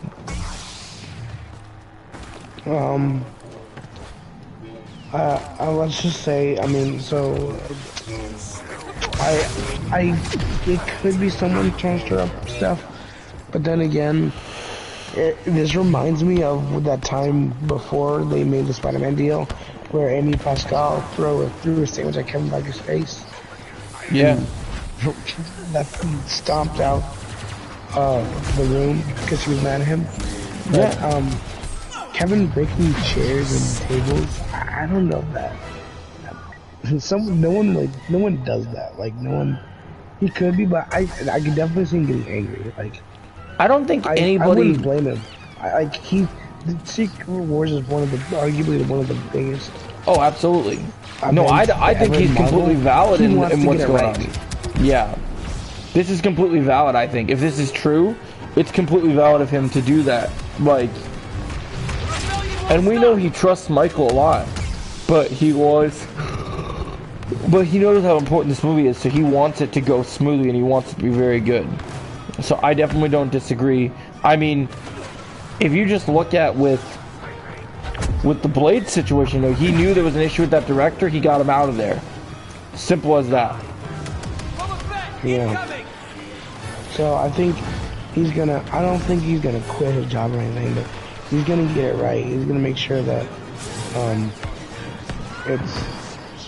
whatever it is done well. Because I mean, Kevin don't mess around, man. No, I agree. Right. I agree. I definitely agree. I think that's definitely something that he's not messing around with. And I think that he knows in his heart what is the right thing to do, and he's gonna do what he feels needs to get done, no matter what. I believe in that. I believe he's gonna crush that. I do trust that it's gonna go the way that it should go, without any problems whatsoever. And people were kind of worried that everyone was worried that, oh no, they're bringing back Michael Waldron. I get the concerns, but if you don't want Michael Waldron, like I mean, Kevin hired Michael Waldron to do a specific job. If you don't like what he did, why don't you just fire him and get an actual, but like, no disrespect to Michael Waldron. Loki's amazing. Multiverse of Madness is good. Could have been better, but it was good. But if you want Secret Wars done right, and like to the extent of like you're like throwing chairs around, you want to hire one of the best writers you can. And I don't think Michael Waldron is really is that personally. But you know, if that's, I mean, I don't know. We'll see, that's my thing. I would hope that he would have other people in. So here's the thing I'll say. And this is just me, just as a personal Marvel fanboy from the old days of Marvel. I am flabbergasted that Kevin has not, even if he just collaborated with them, right? To not bring the Russo brothers on this feels like a mistake. Like, to not go and say, because they even said after Endgame, they were so game to come back and do this. You know, like when we were talking about this as a pipe dream, they wanted this to happen. and they're so talented. I just don't understand. I don't know if it's a matter of they want fresh talents because they already gave them two big Avengers movies, and then Civil War, and then, you know, the one great Captain America movie. Like, but well, I guess technically the second one, but I count Civil War as more of an Avengers movie than a Captain America movie, but it's kind of both, I guess. So I feel like it just kind of seems weird that he didn't bring them back. Go back to your masters. Yeah. Well, I heard something different. I don't know what you, but I heard that they wanted to be done with it. Like, I heard after Endgame, they're like, I mean, if they want us to come back for something, we can, but we're probably not going to come back for an Avengers movie. So what I heard was, what I heard from, and I've heard this multiple times, and it's been reiterated more and more every time I hear it. I heard specifically they weren't going to come back for any more smaller projects, like they wouldn't do standalone things, but they said if it was a Wolverine project, a movie or TV show, they were going to do it, or if it was Secret Wars where they got to play in that massive toy box, because that's what they loved about doing the bigger movies, then they were definitely game. Well, here's what I think. But there is one big thing that I think screwed them a little bit that, unfortunately, I wish it would have never happened. What is that? They, unfortunately, were vocal, because, you know, it's not even a matter of Kevin Feige wants them, it's if Disney will allow them to be hired, right? And so I do remember, and I remember reading up on this, they were some of the highest supporters of Scarlett Johansson during the Black Widow money crisis. I don't know if you remember that or not. I slightly remember, yeah. I could see that having a I don't negative remember them being impact. supported, but I remember the incident, but I didn't... They spoke out against Disney for her. Like, I heard there was some report they said, and it was pretty interesting. Just, they showed support for her, which I get, but... I mean, but so did a lot of people, but they still hired them, so... Yeah, here's my thought. I think, this just might be a theory or whatever. I think the way they didn't want to bring them back is because they would have to give them a bigger paycheck. Whereas if they hired a new, and who's the new director for the movie? I don't know. But whoever the new directors are for the movie, they're not gonna have to pay them as much because they're probably a new director, and it's, I don't know how to explain it. It's like, so, because the Rooster Brothers have been doing this for 4 movies, right? Yeah. Yeah, so the paycheck gets bigger and bigger each time. And by Secret Wars, whatever their paycheck, and there's 2 of them too, so it's going to be a huge paycheck. And I don't think that Disney wants to pay them that much because they want to keep the budget as low as not super low, because you can't really do that for this movie, but they don't want to pay them that much. So they're going to get a single director who has worked on maybe 1 or 2 movies, depending on who it is. There was rumors of Ryan Coogler, but they don't have to pay him as much. But I don't know. That's just a thought. I mean, it could be something completely different. But I'll be completely honest. I like Ryan Coogler as a director, but unless he has a collective team around him, I've not seen him. Like, Black Panther had great things, but I love Secret Wars as a comic so much that I want very good comic book people working alongside on Secret Wars, because I don't know what Coogler's history is. Like, we know, like, did he know? He clearly did his research on Black Panther before doing Black Panther, but how much does he know about Secret Wars? You know, like, that's what my question is. I need to take a deeper dive into what he knows for comic book history stuff, because that would be... Well, it's not like it's too late, too. I mean, you can still, like... Hey, FB, you can still read up on it. Yeah, I agree. So, yeah, I think we're pretty much ready to wrap up. Unless there was any other... Oh, no, there was one other topic, right? Wasn't there the Wonder Man thing?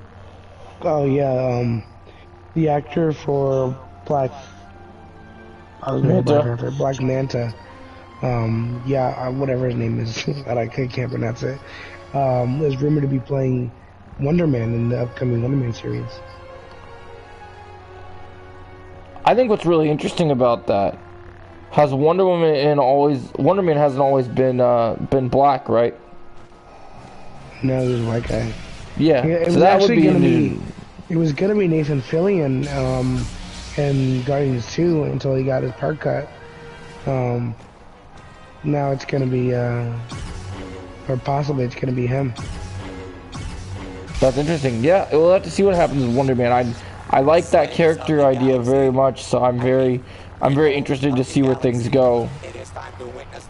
So here's where things get really good. Okay, so we spent our time talking about issues with Marvel, issues with Star Wars, and good, bad, ugly, whatever you want to call them. Now it's time to gush about amazing news. But before we do that, depending on who you ask. Why do you say depending on who you ask? I mean, it's not the craziest thing that ever happened. It's not like, oh my god, like the world hunger has been solved or anything. It's like, I mean, no, but that's cool, I guess. But these are multiple wins for DC. I'm not just talking about the one thing. These are most of this DC news we're going to talk about. This is the first time I've seen DC in headlines of highlights being positive in a long time. This is a triumph for them. Because there are 3 wins that we're going to discuss tonight.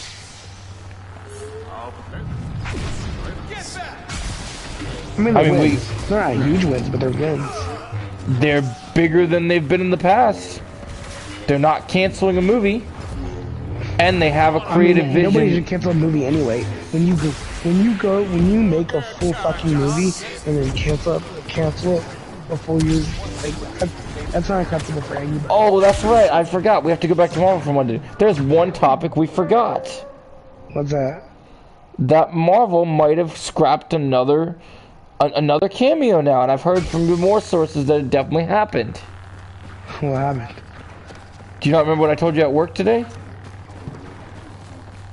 Oh, wait, I can't remember what it was, but I looked into it, guys. It wasn't like something new, right? It was like... So I looked into it, guys. If you guys were expecting from that concept art that leaked out for Wakanda Forever, don't expect Doom in Wakanda Forever, because I heard by many sources today that they cut his scene.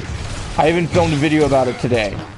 And so I have 2 sides to this, okay? Now, this does not change my opinion of the overall movie. I still am interested to see the movie. But what I will say is this. Marvel has now, the sad thing is because Wakanda Forever is their last chance at the theater, to go off with a bang end credit scene, because here's the thing that we have to remember, and we're going to talk about this DC too. We're ending 2022 with the most exciting thing is the return of Henry Cavill. You know, so that's the end of 2022. If this is true and we don't get the end credit scene. Because think about it, Marvel has no other major bangers. Any of these Phase 4 end credit scenes, did you see anything that really set up the future that you got really hyped about? It depends. I mean, Guardians Holiday Special is the last Marvel thing we're getting this year. I mean, if we get something like an Adam Warlock, or if they drop something Adam Warlock, yeah, then maybe that could get on that level. But we don't know if we're gonna get that from that project, do we? Like, it could just be, you know, we don't know, but you know, whatever. Yeah, I just think that's, I don't know. I was really looking. I didn't need this end credit to be in it, but I was kind of hoping that because of the hype for Wakanda Forever, that they'd have another big build-up thing. I always told you this, but I didn't. I wouldn't. I never got my expectations that high, because you already have like too many. Like, you have, first of all, you have the whole shebang about Black Panther and carrying on Chadwick's legacy. Then you're adding Ironheart to that movie. Then you're adding Namor to that movie. That movie's already packed with a bunch of stuff. But you don't need to have Doom. No, listen. You don't need to have Doom packed onto all that. Like, right. So what I heard, that's fine. But I'll accept a name drop or something. But if he's not in the movie, I'm not like, that's like, I'm not expecting him to be in the movie either. I don't think he needs to take away from this movie. I think my thing is, I did not get need Jim him eventually. We don't need him yeah, like, I'm not gonna be Superman if we're not gonna be. Yeah, I think we still have time. So My thing was, I didn't care if he was in the actual movie because I know they already had a packed story. I just think that because there's nothing else that they can do for. I mean, if you think there's something, you can tell me. But there's nothing that they can do in the Black Panther lineage that I can think of that would be a better end credit scene to set up the next thing. And that's the thing that is bothering me. That's the thing that people wanted. A lot of people said multiple times that if they got that, they would be very happy. And the thing that this isn't about not getting Doom. This is about the statement that I said many times being true that frustrates me. Okay? So, one thing I will say, just because a cameo is mostly spoiled for you, doesn't mean that you should scrap a cameo. They scrapped Ghost Rider from Multiverse of Madness because there was leaks about it. They scrapped Deadpool from Multiverse of Madness because there was leaks about it. But there was leaks about the three Spider-Man and there was leaks about the three Spider-Man in No Way Home. They didn't get cut. well, that's because they were a huge part of the story. Like, Well, yeah, I'm just saying, like, it's way like, too late to scrap that. Like, I'm just saying, it just feels like there's some special treatment going on, good part or big part or not. It just feels like, why do we have to scrap these things when people want to actually see these things? When people hear about these things, it gets them excited. It's not like, oh, I can't believe this got ruined for me. You get excited. Like, honestly, for instance, if we're talking about something that came true that I didn't think would come true, right? When I read about the idea of the end credit scene for Black Adam, I did not go, oh my gosh, I'm ruining that Superman's gonna be it. You know what I said when I saw that? what? Yeah, I'll believe it when I see Henry Cavill on my screen. It's probably just gonna be his head or his suit showing up in a body, and then they'll say that it'll be Henry. Shazam. Yeah. So to me, that pipe dream, that's why that end credit scene is so big for me, is because that's one of those things where seeing is believing. And that was totally, that moment was worth it for me, because you got to see him and he talked. And that was like, okay, cool. Like, and that was all I needed, and that's what built that hype. Like, and that was cool. I think, it's too obvious that it's too late to do a reshoot. So if they did the Doom thing already, they would have, or they have it in their catalog and they have it saved up, ready to, I mean, it's in the film. So what I heard is it was in it because they had that. It's either a 50-50, it's either it's happening or not. And Well, I think the only thing that can rival Superman and the post-credits scene of Black Adam is if Doom is in the post-credits scene. Like, that's the only thing that's gonna rival. That's what I'm saying. Is like, if Marvel doesn't do that, then Marvel dropped a huge ball, because that would have been such a big thing. Like, Yeah. I mean, just look at. Did you see what happened? Did you see what happened yesterday? So when Ant-Man and Quantumania announcement, or the trailer came out, right? After the trailer dropped, did you notice what popped up online? Oh yeah, they dropped the tiny trailer. No, not that. I was talking about right after that happened. You had literally right after, as that thing came out, Henry Cavill comes on to social media and pretty much goes up and like, "Yep, I'm back," and just he makes that announcement. Whoa, Joe, we haven't talked about that yet. No, we'll get there. But I just was using that as an example of, like, Marvel came and did something, and here comes DC coming out clutch, like, hey, yeah, we're still here, by the way. I know you guys are enjoying this trailer, but no, we're still here. So thank you. And so, yeah, let's get that. So we're ready to get into DC now. All right, so... Wait, one last thing. Speaking of Wakanda Forever, Rihanna is dropping the Wakanda Forever. It's confirmed. We didn't know who it was going to be. We knew there was going to be an artist for Wakanda Forever, the soundtrack. How do you feel about it being Rihanna? 2018 was Kendrick and SZA. this year it's going to be Rihanna. Yay! We also expect other artists to be featured on the album too. So we really have no idea who's going to be on this album. How do you feel about Rihanna being one of the artists? I mean, well, she's going to be the main artist. She's going to be doing most of the songs. That's fucking fantastic. I think Rihanna's on top of the world right now. She's great, yeah. She just had a child with A$AP Rocky. She's gonna have this album, and then she's doing the Super Bowl this year too. So yeah, good year for her then. Okay, yeah, good couple. That's pretty good. Yeah. And we haven't gotten music from her in a very long time. So yeah, there is one more thing I would have said about Wakanda Forever, because I'm glad that you brought that up. There was one thing I watched that many people probably didn't watch. I did watch. They released, because I know the premiere is coming up fairly soon. I did watch this clip they put out the other day with the Dora Milaje. Did you see that clip? No, I didn't. What was it? So basically, Okoye and I think is it Ayo or Io? Ayo. Ayo was yeah. So she came in and they were fighting. They were showing the combat of the movie. It was pretty cool, and like it was a fight scene, and they were taking on this guy, but Ayo was not using Dora Milaje weapons. She was using some new weapons that she got from, I think it was Shuri, and she had like these blue daggers. And Okoye, and Ayo killed this person faster than Okoye could with her spear, and so apparently Okoye was flipping shit that she's not following the Dora Milaje stuff. But we also have seen hints of this in the trailers, because there's scenes of Ayo wearing blue armor instead of the normal Dora Milaje armor. I don't know if you noticed that or not, but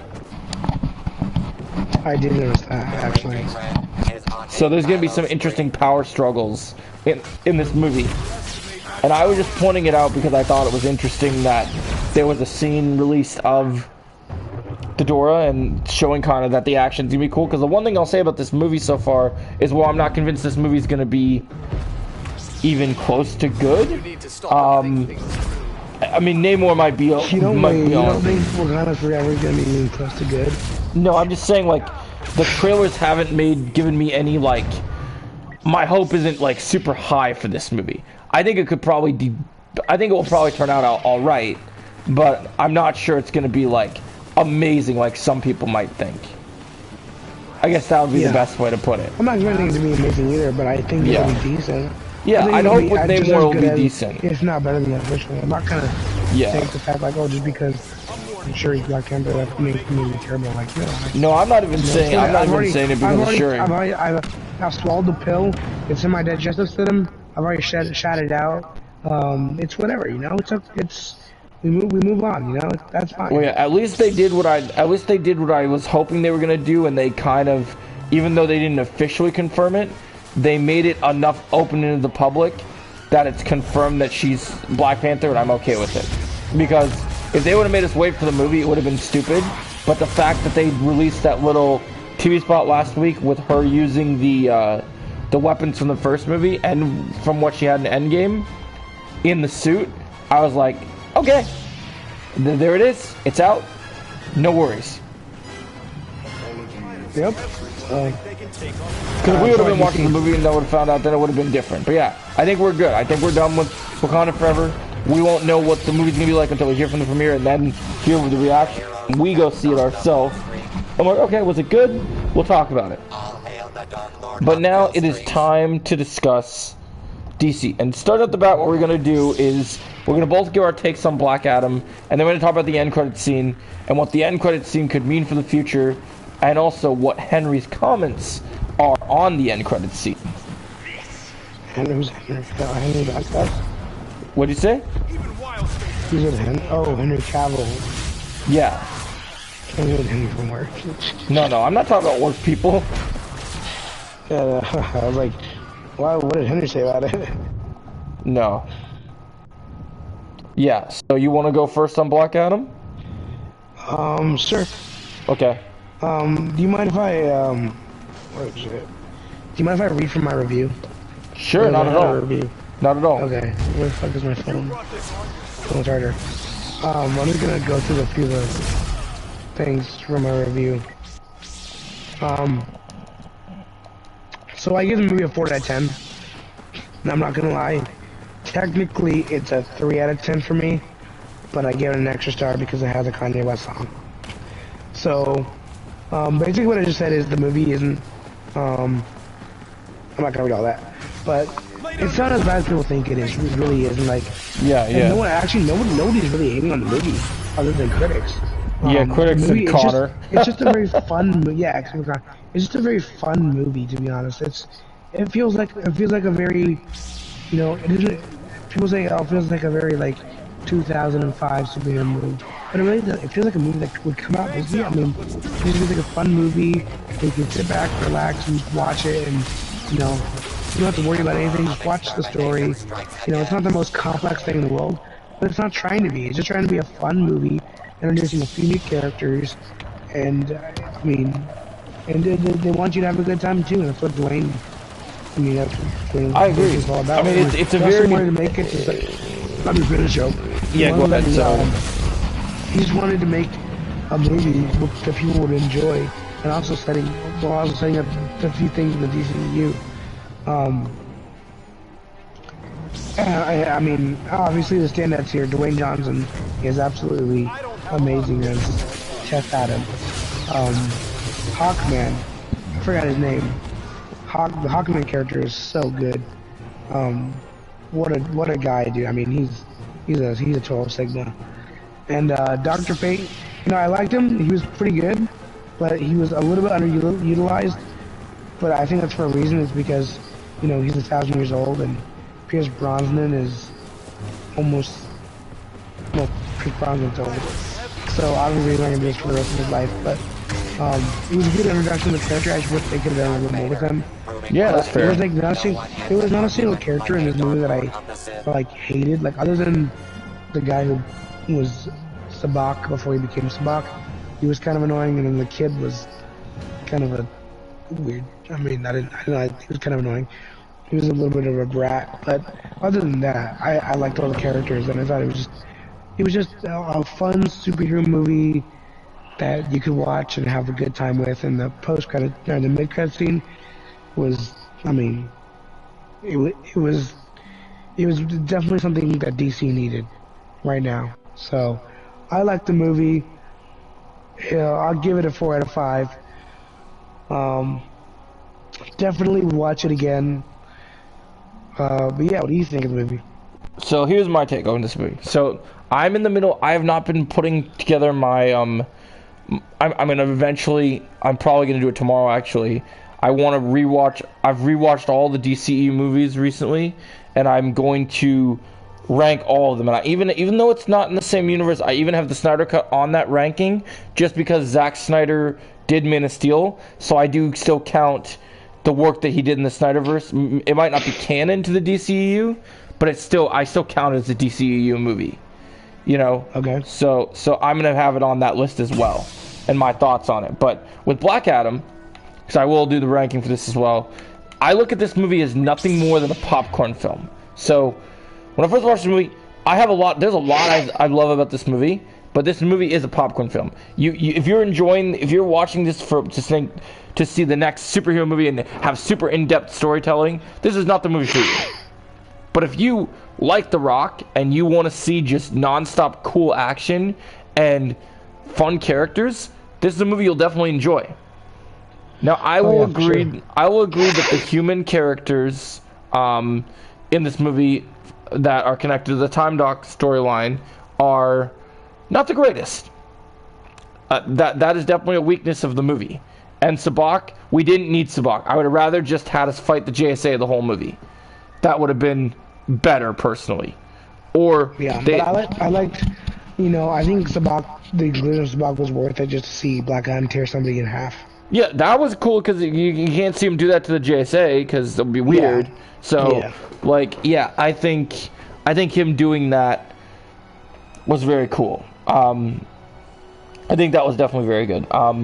In terms of the JSA, Atom Smash was fun, kind of giving off a Deadpool vibe. Love Hawkman. Need to see more of Hawkman. I agree with Dr. Fate being underutilized, but I love Pierce Brosnan's portrayal. And his words in this movie, his performance really stuck with me. But what I will say is, like, as someone who enjoys The Rock, I will tell you this. I really love The Rock. And the one thing I will say, I've seen many people coming out of this movie saying this, that I guess just they have weak stomachs even for a PG-13 movie. Even though there's CGI, I will tell you, I was astounded. And I know that DC's PG-13 has always been a little bit less lenient than a Marvel PG-13. But just from the first scene that Black Adam showed up, I did not expect him to be burning skulls and ripping heads off and like just the fact that they went so hardcore with it with a PG-13 rating. Did you hear about that issue that they had? They had to go through the I don't know what company or whatever does the rating system, but they had to go through that test 4 different times so they could get a PG-13 rating. Hey, I'm glad that they did the extra work, because honestly, as far as the PG-13 rating goes, on a PG-13 scale, well, whether the movie's good or not is debatable. But in terms of the combat, this had some of the best. Outside of a rated R DC movie, this had some of the best of the PG-13 ones, because you had so much. They were able to get away with so much. Like half the time, like, as cool as it was seeing him with the JSA, the best parts of this movie was when Black Adam just gets to unleash his fury on anyone that's pissed him off. You know, like, and that was great. Like, so I think what made this movie so great was they established Black Adam as a threat. And then also cool cameos, like, awesome to see as a big Peacemaker fan. I loved seeing Hardcore for a couple minutes. That was great. Always happy to get Viola Davis back, which we will talk to her about more, because she's going to come up in the end credits scene. But yeah, so yeah, everything about this. Henry Winkler as Adam Smasher's dad, or our uncle, actually. That was funny. Yeah, there you go. No, I thought that was. What do you mean, Joe? What do you mean there? You don't know who Henry Winkler is? I might. Maybe I'm forgetting. Wait, you had no idea about his uncle, did you? I didn't think that he talked to his uncle, right? But I don't remember if we ever saw him. Uncle. You don't know who that is? I might. I'm trying to remember. Wow. It's also. Do you know the Fonz from what's the show called? The Way Old Show. Oh yeah. Okay, now it's ringing a bell. Yeah, that's who that was. It was a cameo. It was a Henry Winkler cameo. It was just funny to see him.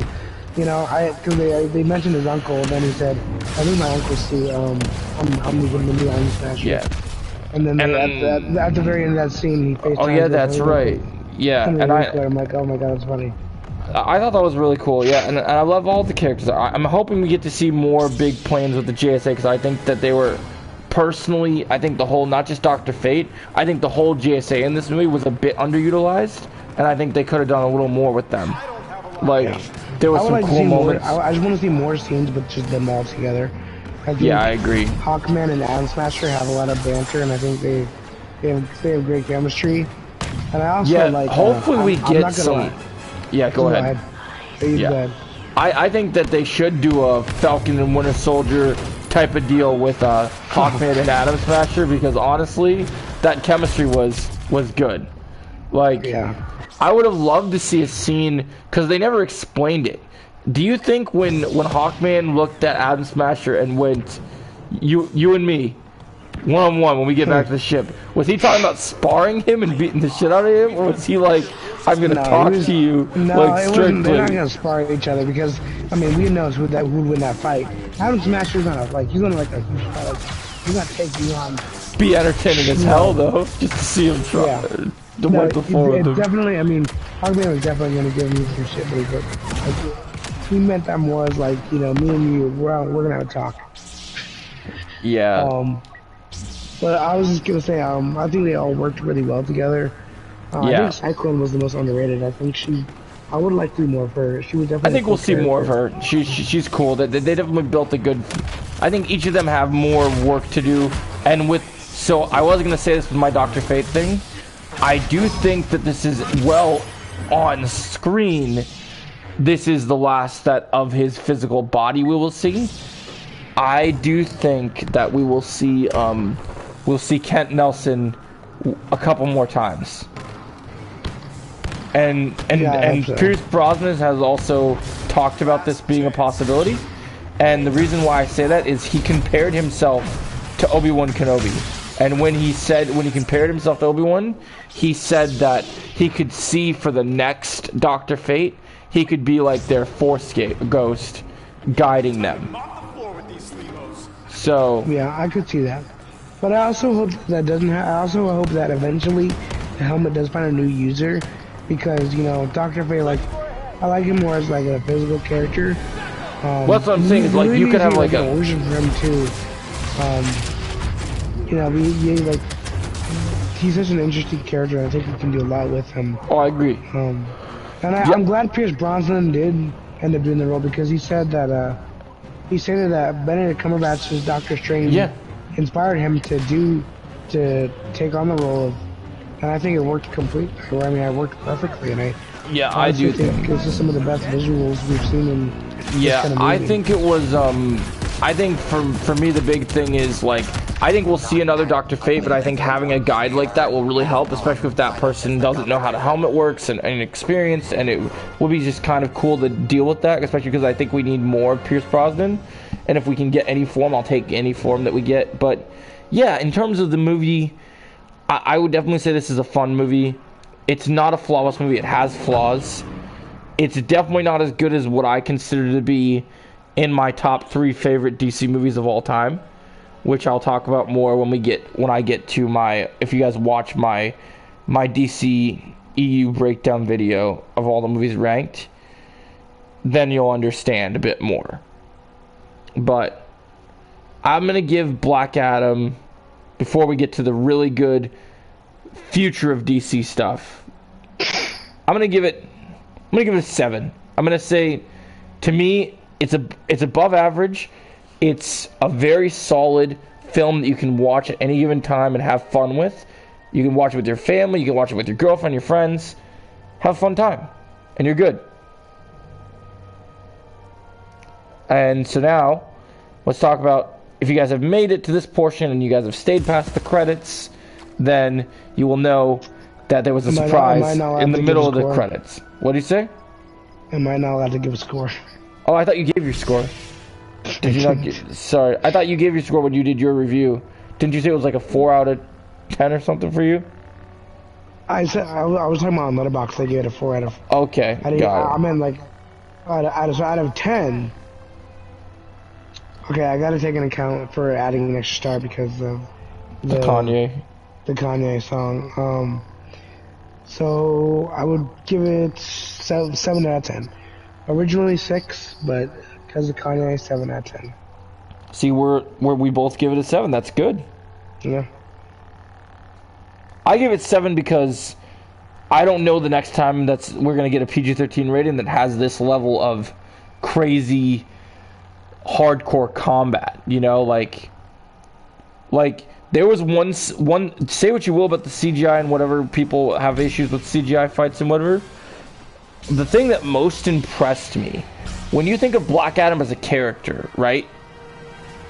He floats around and he shoots lightning at people, right? And he's Superman-like. That's kind of his thing, if people who know him from Injustice or the comics or the cartoons, right? But the fact that when he's fighting different people, he was doing different things on top of those.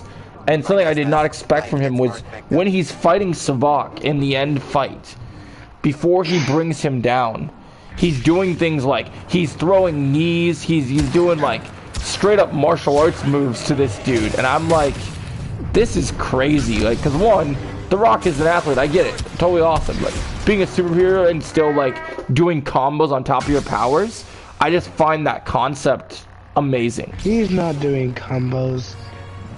Well, yeah, he did, because he threw knees, and then he also would hit them with lightning. Or he'll do the thing that he did in Injustice, where he hit the guy, and then he shocked him. At them. He just shot lightning at them, buddy. I think you need to watch him again because there's a couple scenes where he throws in some other moves, not just that. Like, I can tell you exactly where they happen. I noticed it. Yeah, right, Joe. I'm not lying to you, man. I can pull up the clips on my phone. No, yeah, I completely agree, though. I think there's just a lot to love about the movie. Like, not like I'm not talking like quality. Like, I know like this movie, and I actually quite enjoy this fact that this movie is gonna piss off a lot of the like very critical people who like love critiquing a bunch of movies and like calling things out. Like we know a friend, like we both know a friend at work who just loves to hate on movies that aren't like perfect. You know, like we know who that is. We don't know who it is. Oh and yeah. This movie is probably gonna piss him off because, I mean, everyone loves this movie. Like no one hates. Like no, as far as I know, no one hates. Like everyone. Well, yeah. At least I've heard people say, "Oh, this movie's okay. Like it's fine." Well, when I told people that my thoughts on this movie, I literally put in my review, this is DC's Venom, because people hated Venom, or I say critics were shitting on Venom, and then the audience started getting to see Venom, and they were like, this is so fun, and we're smiling, we're having a good time, and that was cool. Like, once again, Venom's a flawed movie, but you can still enjoy it. And that's the cool thing is about that factor. But yeah, so I think we're ready. So you gave your score, right? I think I think your takes on that were good. I think we're ready to talk about the end credit scene, because we all know if you're gonna rate a movie versus an end credit scene, if the movie is a 7, the end credit scene's a 10. Like, let's be honest, right? Maybe. Because of what the end credit... Not because the overall end credit scene is amazing, but what the end credit scene means is amazing. If that makes sense. Yeah. So, you guys all know, I'm sure you guys all heard this on the internet, but so the end credit scene... So during the mid-credits, you see Black Adam sitting on it. They're just kind of hovering, I guess. He's not sitting because he destroyed his throne earlier in the movie, which I thought was a cool decision that they did. That was pretty cool. But then you have him basically hovering, doing his thing, Black Adaming, I guess you call it. And then a hologram of Amanda Waller shows up. And she pretty much tells him that, oh, you don't want to stay in my prison? Fine. Well, now where you are is your prison. And if you step out there, you won't live to regret it. And Black Adam's kind of taunting her like, you don't understand. I am the most powerful being on this planet. And she says that I know other beings that I can call in a favor and get other people who are not from this planet. And he says, good, send them all. And then the smoke clears. And well, first he destroys the hologram with lightning because he's Black Adam and he can do that shit. So then he does it, and he fucking just goes for it, and we get to see the next thing that happens that's crazy is then the smoke clears, and out of the ashes, the Man of Steel returns. And he said, and Henry Cavill, it's not just looking at a suit. It's not looking for a weird camera angle like we got in Peacemaker and in Shazam. It's the real, the OG, the best. I don't care what anybody else says. It's the best Superman alive, and he's on our screens again. A new, brighter suit. He got that Henry Cavill curl in the front of his hair, like that normal curl we used to see in a Superman. And the man is back. And the reason I bring this end credit scene up so prominently is because when we talked about the Marvel topic and we talked about the excitingness of Quantumania, we also had Henry Cavill coming out confirming to us that not only is... So, you guys seen John Wick? So, you know, people keep asking me if I'm back. And you know, Henry hasn't really had an answer, but he's decided to tell us all, yeah, as Superman, I'm thinking I'm back. And so what this means is that we're getting, old DC did not appreciate Henry Cavill. And we'll get to new DC in a minute, because new DC is about to witness a whole nother, we'll call it an upgrade. They're about to get a level up in the best way possible. But so that now here, this is the future. Superman, and The Rock has also made statements that the next thing for Superman and The Rock is not going to be them fighting right away. We'll get to that, but he says that it's going to be more about building these characters, their worlds, and like where they're at now. And I'm so glad that The Rock is holding himself accountable to that. The Rock could have just been like, yeah, I'm the villain and I'm ready to fight Superman, like, you know what some of these actors do. But he actually cares genuinely about DC's storytelling. He wants there to be a good story, which I think is really cool that he actually wants that. I think that's very cool and very good. So, yeah, end credit scene was awesome. We're getting our boy back. I can't wait to see Henry Cavill Superman meet up and face off against Black Adam when it does happen. Whether it's 5 years from now or 10 years from now, I'm ready, man. Like, you know, I think it's gonna be cool. And so now let's get into the very big piece of news for DC, guys. So, if you guys do know, James Gunn did the Suicide Squad for DC, and he did Peacemaker. And I think it's fair to say that those two projects were fan favorites for a lot of people. And so now, we have breaking news today. So we have three pieces of this news that I want to address for you guys. So we'll get the smaller thing first that's still pretty big, but it's not as big as the end-all, be-all. And the small news that's still kind of big is that Matt Reeves is going to be expanding his world on television. As we know, we're getting Penguin. We're now getting another show. We're now getting an Arkham Asylum project that's going to feel almost like a horror movie, but as a TV show. And it's going to be about Arkham Asylum. And I cannot remember the guy who said that they signed as the showrunner, but apparently he did some show called Staircase or something, or Staircases. But yeah, so apparently he's supposed to be really good, and Matt Reeves, of course, is involved, so you know this is going to be good. And also, as fans of the Matt Reeves world, you know, I think this is going to be awesome. As a huge fan of the Batman, I'm down. I'm down for some Arkham Asylum stuff, because it could mean some pretty cool stuff. You got thoughts on the Arkham Asylum stuff? Not really, but I'm glad that Matt Reeves is expanding his world. I think it's one of the more interesting versions of Batman we've gotten, and possibly the best so far. I mean, yeah. We know Penguin's going to be in development. We know how cool that show's going to be. Yeah. And then apparently we don't know if these are their own separate shows or if they're just all together. But we know we're getting Clayface, Scarecrow, and Pig, whatever the pig guy's name is. Professor Pig, yeah. Professor Pig.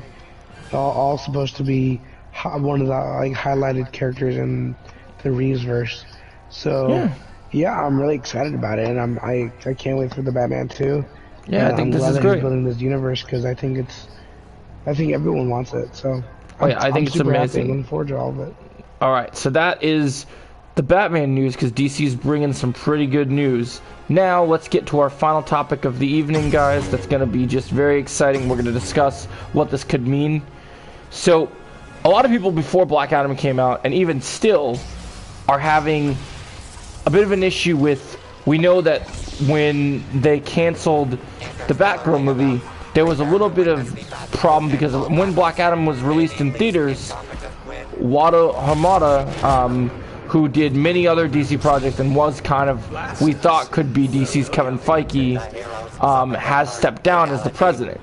So we've been leaderless for some time at DC, and you know, a lot of us, we didn't know when we would find a new person. Like, a lot of us talked about who we thought could be, but there was no real challenge. Well, today, early this afternoon, or actually early yesterday afternoon, because it's technically the next day, when we're filming this, I will tell you that it was announced that I believe it's Peter Sandberg and James Gunn are going to be co-CEOs for DC I don't know about Peter, but James Gunn is signed on for a 4-year contract, and his job as the co-CEO is his job primarily will be creativity, and they have made DC and Discovery have teamed up to make an entire new branch for them to work under, which we call DC Studios.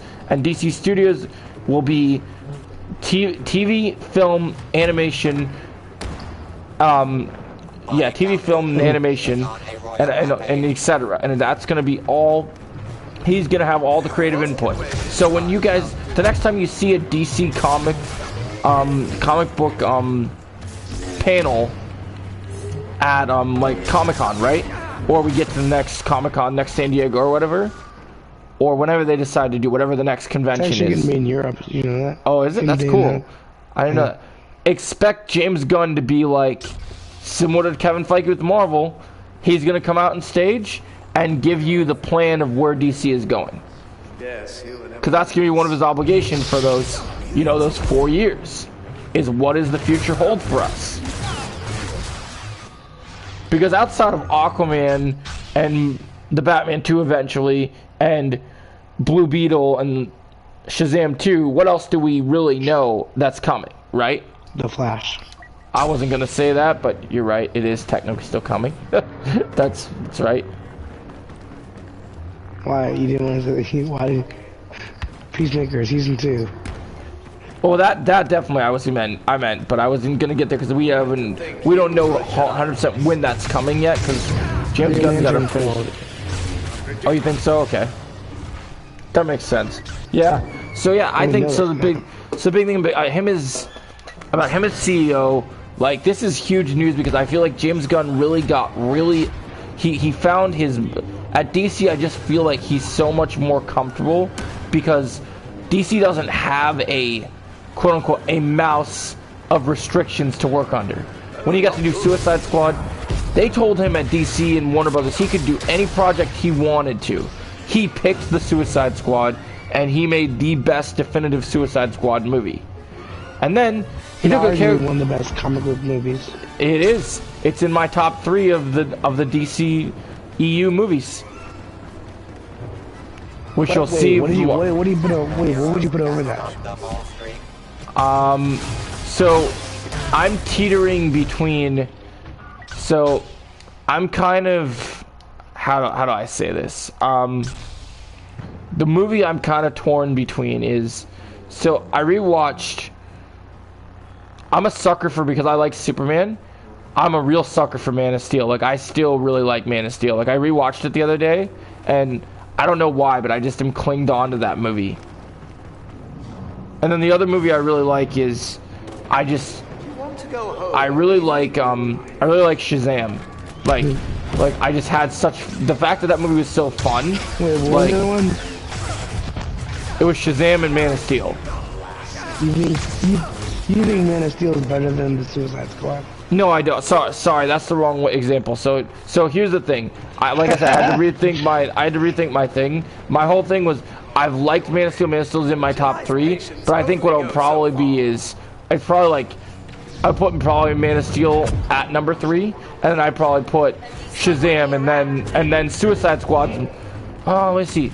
No, if I think of DCEU only, and we're considering, do you consider the Snyder Cut in your DCEU? Yeah. Where's the Snyder Cut on your DCEU list? You didn't make me a general for nothing. For me, number 2. Okay, so then here's what I would do, because this is a hot take that probably most of the Snyder Knights wouldn't put. Out of all the DCEU films, Snyder Knights. Yeah, that's been something they've been called sometimes, especially lately. I would put Suicide Squad before the Snyder Cut. Yeah, that's right. So I would do my top 3 right now: the Suicide Squad, Snyder Cut, and then probably Shazam. And then, where's Man of Steel for you? Are you not a huge Man of Steel person? Probably number 5. I would do. Oh, that's fair. Number 4 is probably Wonder Woman. Then number 5 is Man of Steel. See, here's the thing with here's my thing with Man of Steel and Wonder Woman. Wonder Woman is good. Wonder Woman is good until the 3rd act.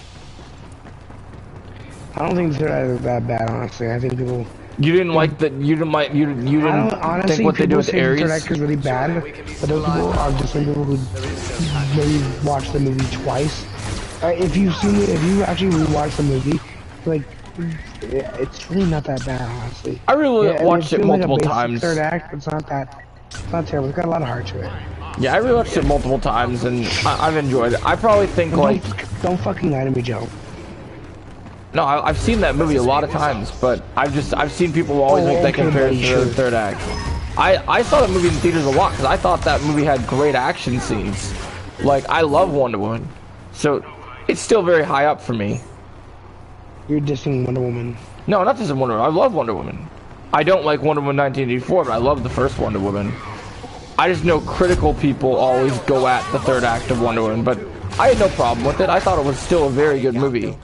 You did, Joe. You went after it.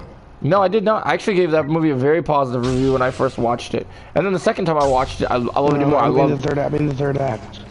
Oh, I never complained about the third act. I'm just saying that I didn't know which side of the spectrum you were on because a lot of people complain about the third act. That's why I said it. I was like, if I say I like the third act, you might get mad at me because sometimes I don't know which side you're on because sometimes it's like sometimes you might be more critical about something and then sometimes you might actually understand and not be as hard on it, you know? So like no, I'm hard on pretty much everything. Except for the third act of Wonder Woman. Okay, good to know. That's good to know. Oh, I'm reliving the Obi-Wan show over here. Fucking Vader. No. Is he destroying your ass right now? Yeah, he was fucking kicking the shit out of me and I was not happy about it.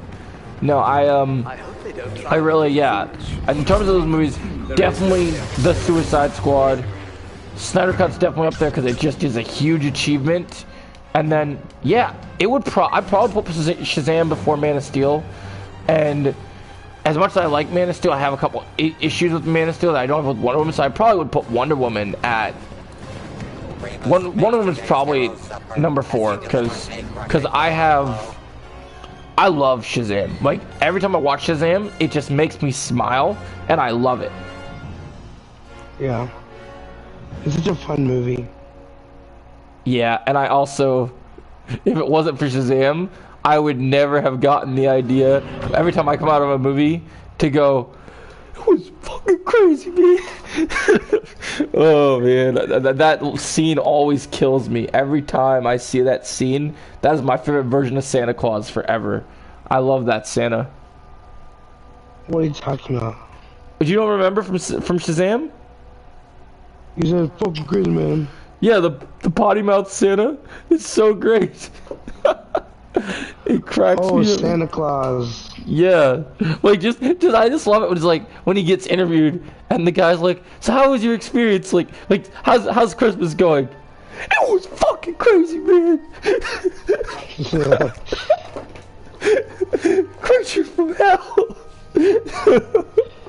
And he's like, it was fucking crazy, man, dude. Shit started blowing out, bro. They had lightning, bro. It was fucking crazy. Shit started blowing I just out. love it because you can apply that to everything. Like, it's so great to use it for everything. Like, it's just fantastic because you can literally use it for everything, and it's amazing. Yeah.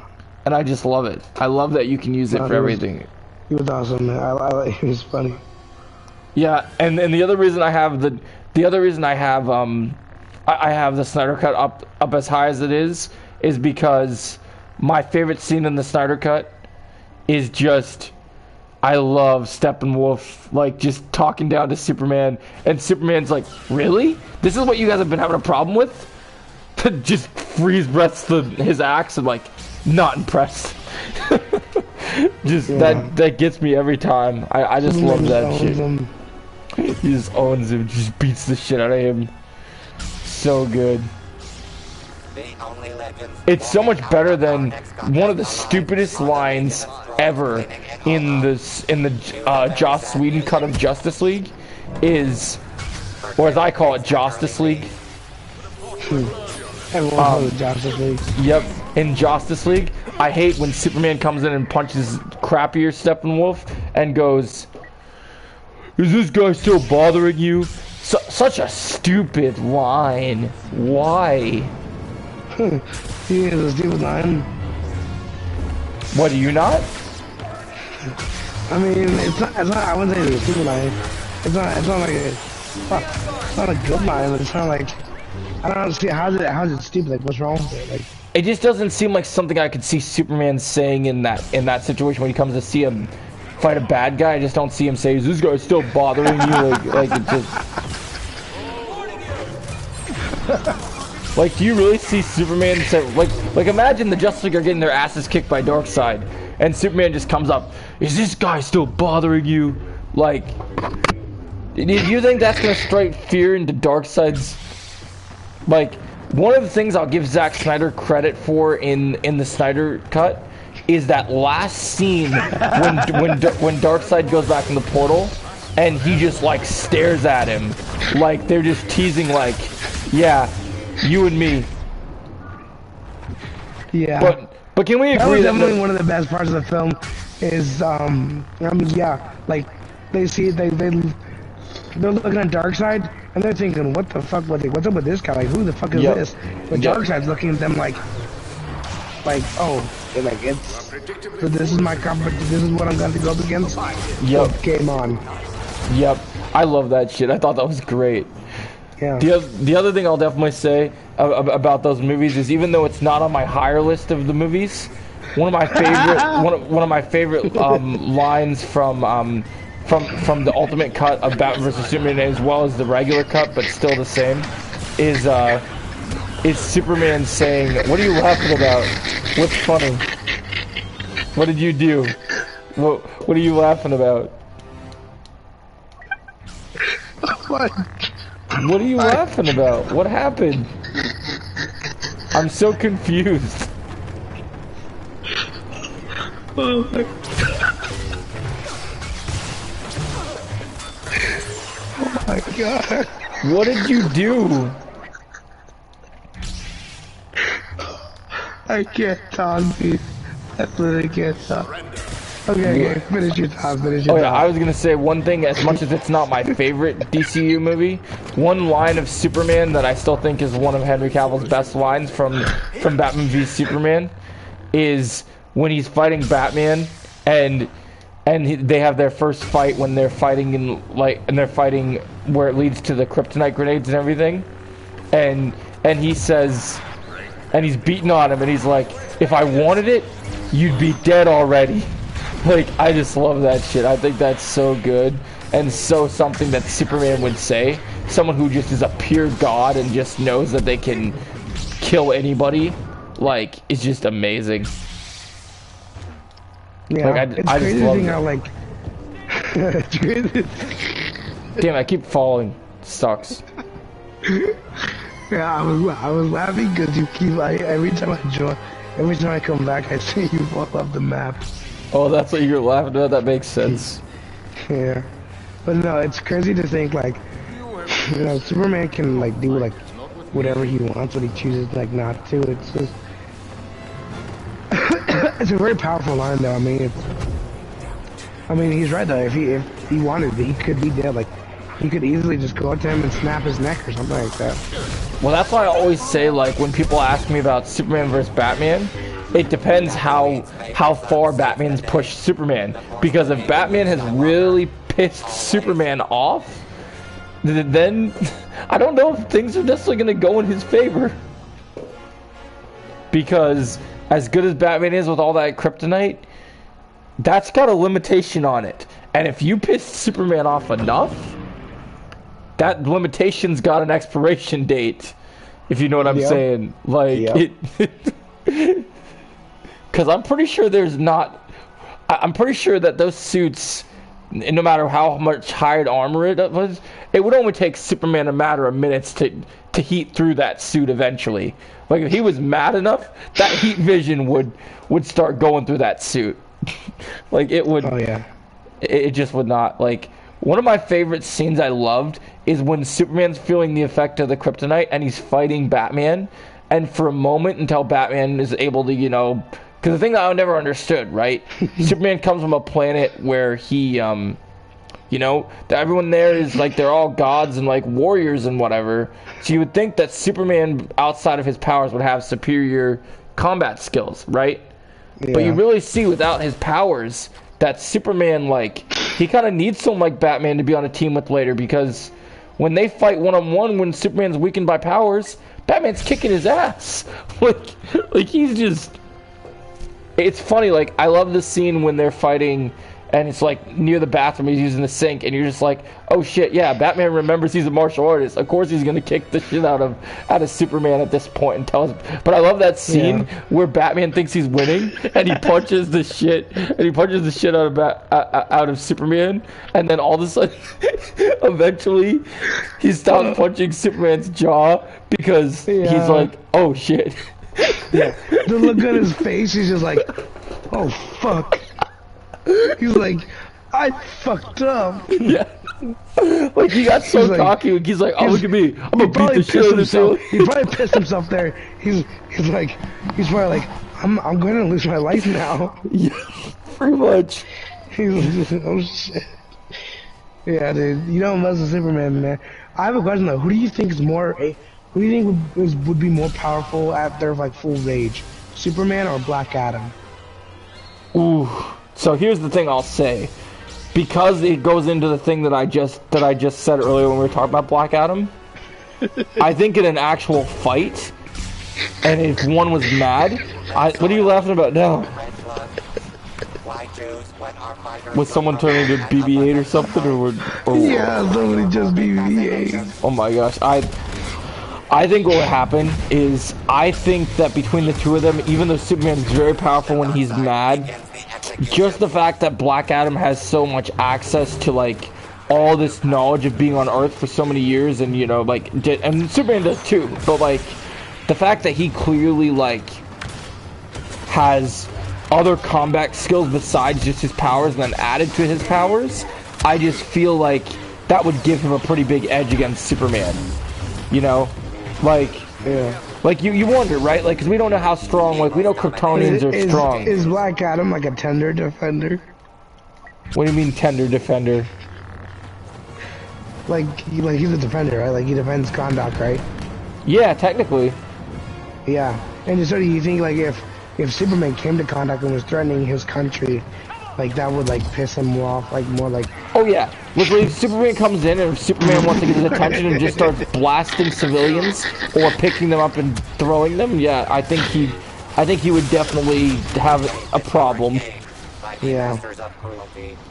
Yeah, I definitely think that that would be a very entertaining fight, but I think it would take Superman a long time for... I think Black Adam's more powerful on his own turf. Like, if they fought in Kahndaq, he would have a home field advantage, you know? Yeah, also the fact that not would be home field, but when he realizes he has something to fight for, he definitely is gonna be fighting hard. Yeah. But like, if Black Adam captures like Lois back in Metropolis or something, I think Black Adam's a goner. Because we saw what happened when Lex Luthor pulled that shit, man. Superman was, whew. Yeah, he dude, to go off. If he did not have Superman's mother trapped in that basement with those crazy henchmen, oh dude, that'd be bad. That'd be so bad. Do you think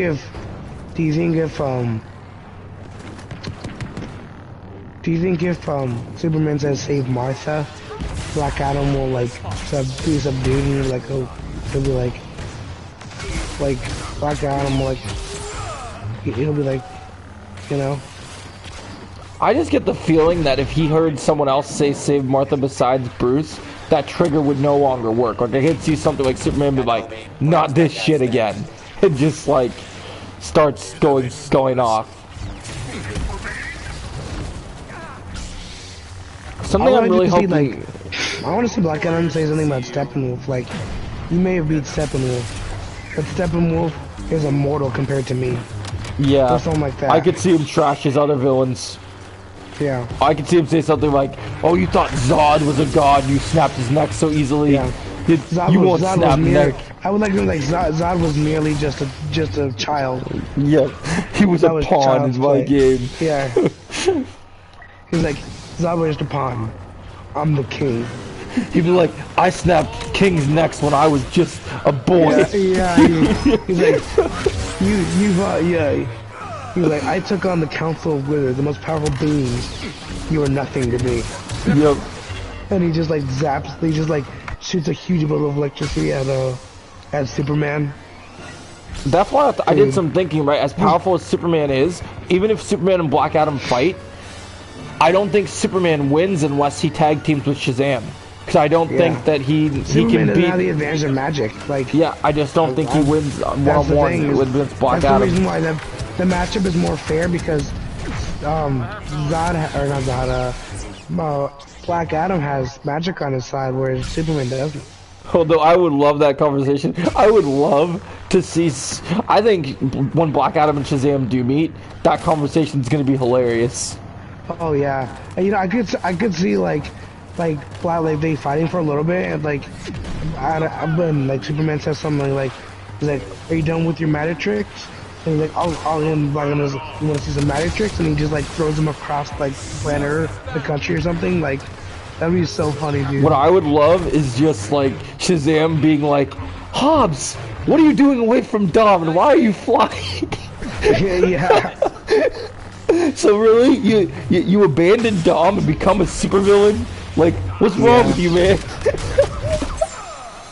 That shit would be hilarious.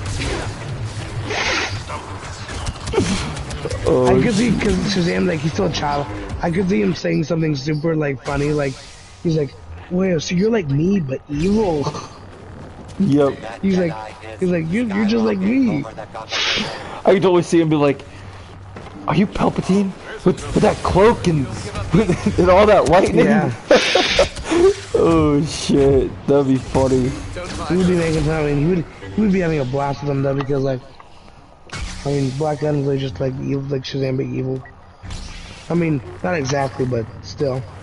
My favorite is still the scene. I love when Shazam is fighting. The first time he fights what's his name, Dr. Savannah or whatever, like played by Mark Strong, and when they fight for the first time in the sky, and he's like, "You're a bad guy," like, "Oh, I'll punch you in the dick." Yeah. Oh, I would love that, dude. I would love, you know, it'd be hilarious.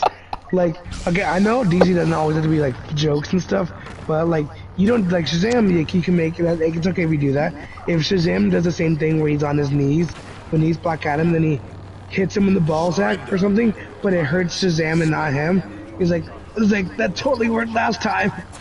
Yeah, but you can answer some questions. That'd be great. Honestly, yeah. I just feel like, for me, the thing that's crazy is like just the fact that you have oh, gotcha, Lando. Just the fact that you have all this awesome things happening. Oh shit, I just killed Luke and Lando in the same streak.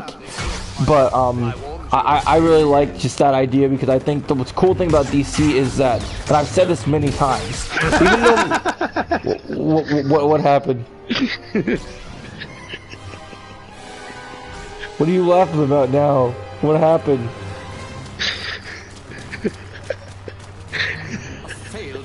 Get a grip of yourself, kid. Damn it. What happened?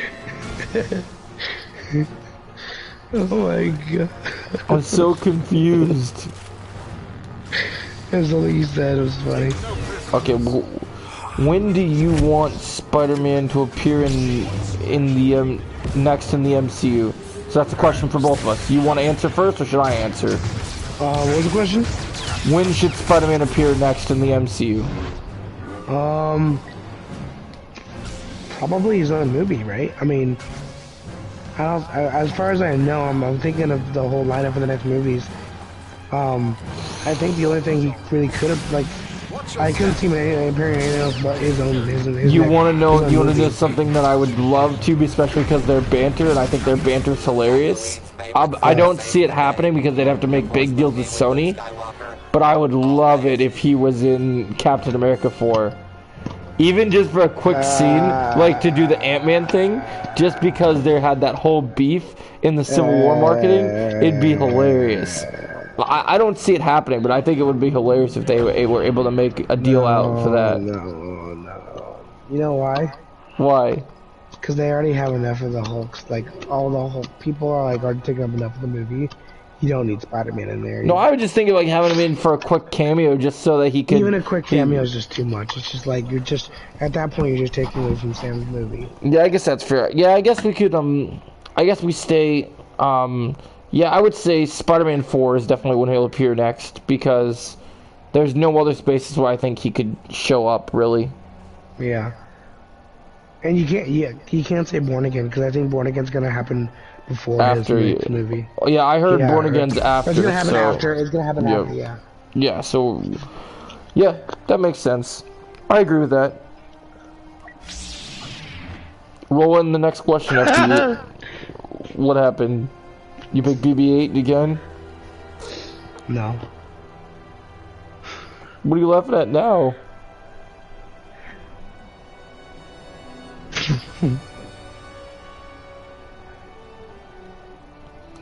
When do you want Moon Knight to appear next? Midnight Suns. We don't even know when that will happen, though. We still have to assemble our team. Wouldn't you want him sooner than that? I don't know where else you would put him. It's the cool thing with him. He's a wild card. No, I don't know. I would just say Midnight Suns, to be honest. That sounds fair. Or Moon Knight Season 2, I guess. Yeah, I'm gonna say Moon Knight Season 2. I'll be waiting for the next season of his show, because I really liked his show. And I just can't think of anywhere else that he could appear.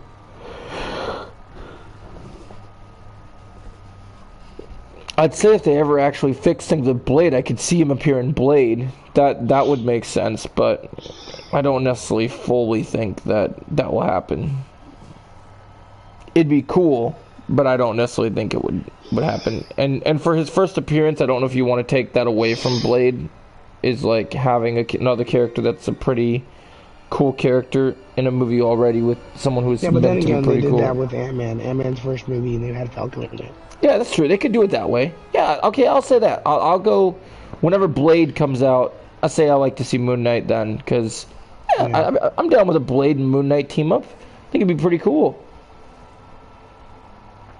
It'd be fun too, because maybe Blade could make fun of all Moon Knight's different personalities. That's not nice. He's making fun of a disorder. Yeah, I know.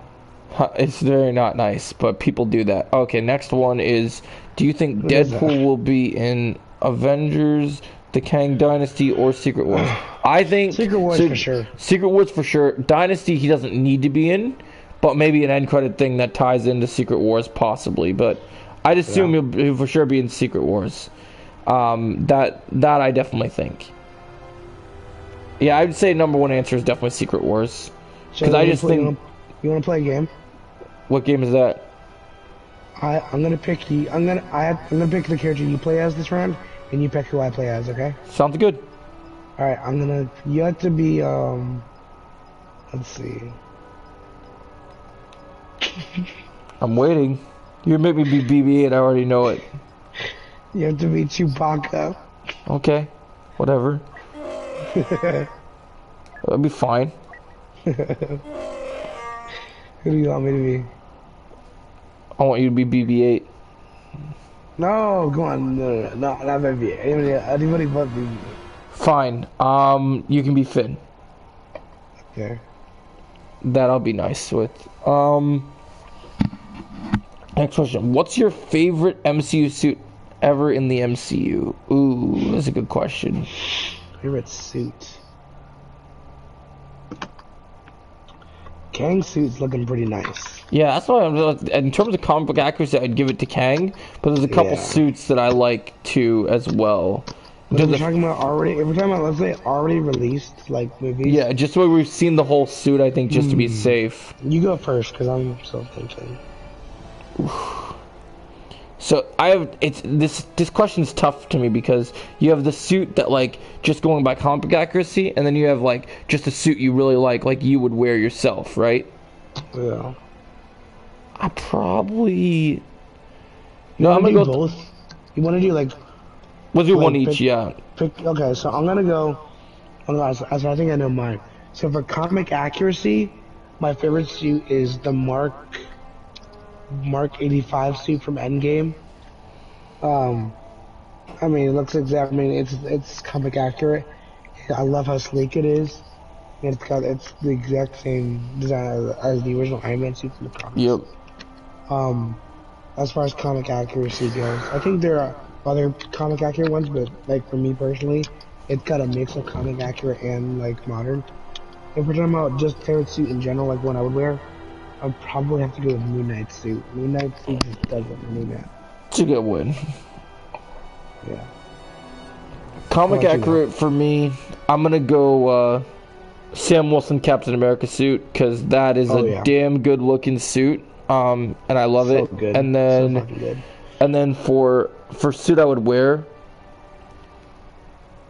I would probably, let's think. This is a good choice. I didn't think about the Moon Knight one. That was a good pick you went for. Yeah. I'll probably go with my classic. I would say I'd want to wear the Winter Soldier suit just because I like that costume. I think for stealth ops that'd be fun and looks pretty sick. I'm pretty happy with that suit. I think that suit would be cool, and having the blue stealth shield and everything would be cool.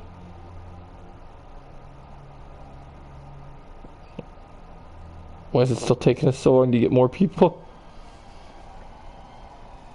Alright, bring on the next one, FB. Yeah, I think those are pretty good answers. I'm pretty happy with that.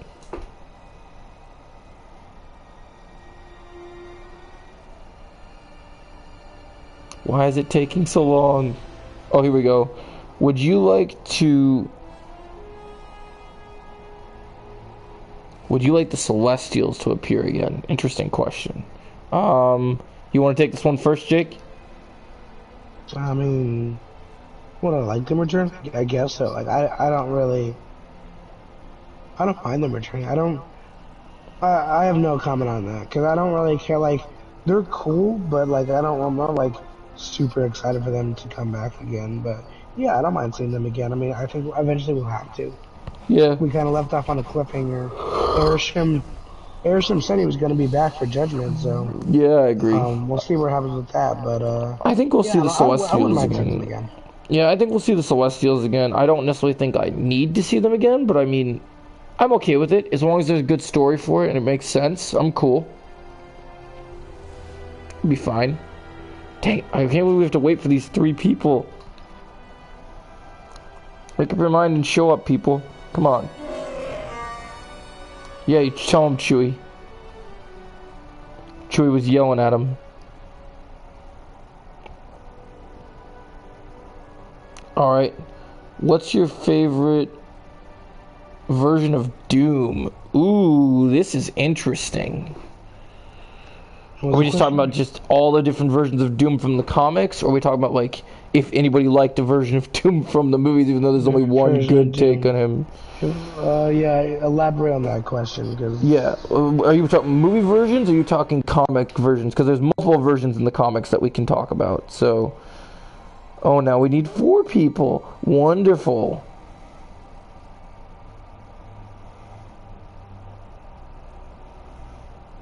Yeah, give us an elaboration on which Doom that requires.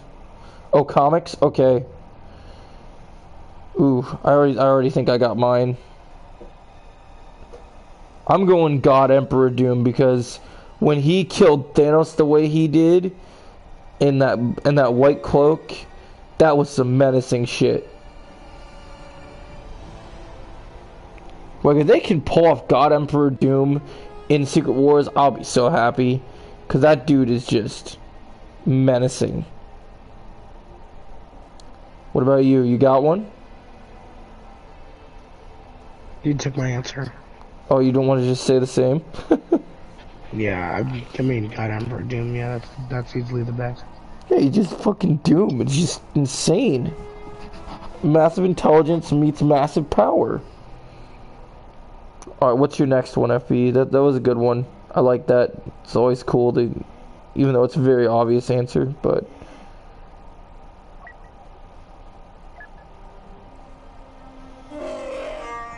We need one person. Oh, finally.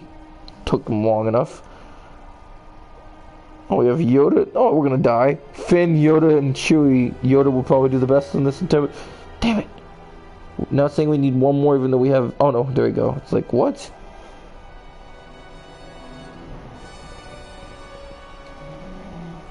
Ready for the next question, FB, whenever you're ready to give it.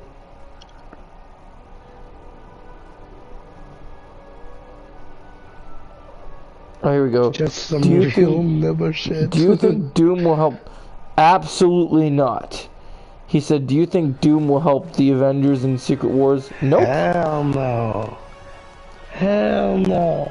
Dude, he's gonna smack Reed Richards in the face and So go fucking hard. and go he's gonna when, wake up in a and go different when you multiverse. die and he's gonna go when you die I'm gonna be banging Sue on your corpse, like they're like straight up. Like Doom is savage. He would do that. I guarantee you he would do that. And if you don't think he would, well, that was short. What the hell? That was a quick victory. We did nothing. No, we got victory, Joe. For doing nothing. Did you like my answer the for game ended? The game ended itself because it was like the game ended itself because I realized how stupid that question was. It was just like, yeah. I mean, I think I had the best answer for that question, though. Yeah, like absolutely, like what the fuck? Dude, he been trying to clap Sue's cheeks since day one. Are you kidding me? Oh man, he would just. I mean, what do you mean by that though? Like he's like, you know,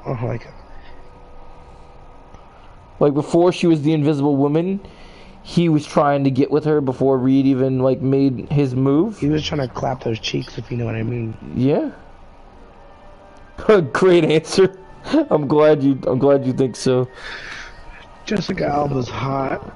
She was pretty attractive. That was a good version of her.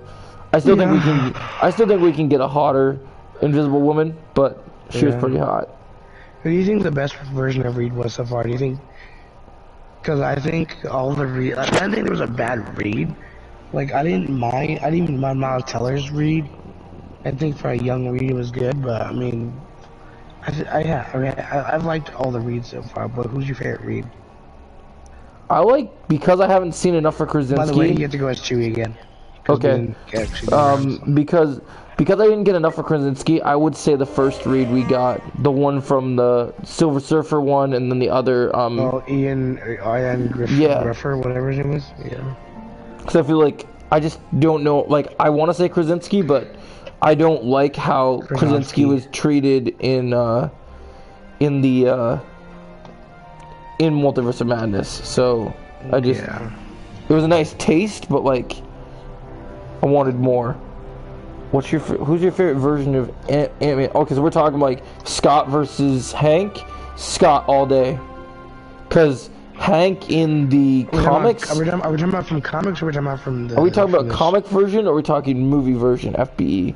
Cause I have two answers for both, honestly, and they're both the same answer, honestly.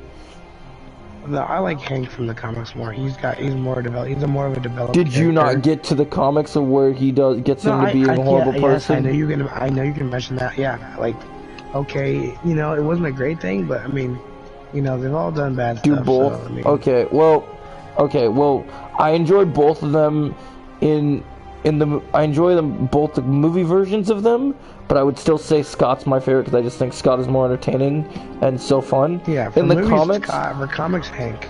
In the comics, Hank is very developed, but yeah, Hank is very developed, but Joe's answer for comics was Eric O'Grady. Eric O'Grady. You know who it is? Yeah. The third Ant-Man. Yeah, I do remember. The one who's a him. perv. Yeah, that's pretty messed up. Although it's still not as messed up with what Hank did in the comics. They're both messed up. I don't think being a perv is but like that. Doing that to your wife is a bit. It's a bit on the dark side. The difference is Eric O'Grady did what he did, like purposely, like fully, like he was mentally like capable of understanding what he was doing. That's true. Whereas Hank was already altered by like he was already having brain issues because of the particles were messing with him. That's true. So he wasn't thinking straight. Also, Comic Hank did create Ultron, so Yeah, so I mean, you can't really blame him. That man. Yep, that's true. I mean, if you were a genius, like a complete, like absolute one of the world's smartest men, and you had to carry the weight of the world on your shoulders, you would probably be mentally unstable. Yeah, for me, I definitely say Scott Fribble, just because I have problems with some of Hank's decisions in the comics, and I don't know if I can root for him because of that one decision he made. Let's go, Chewbacca. Oh, I got a kill already. Did we just stand there and just shoot him? I got a kill too. We're actually duking people, dude. We're juking people. They do this shit to us all the time. We're just doing it back to them. Fuck, Dooku got me. Bitch, I'm gonna come back hitting you again harder than you ever seen. Any other questions, FB? Okay.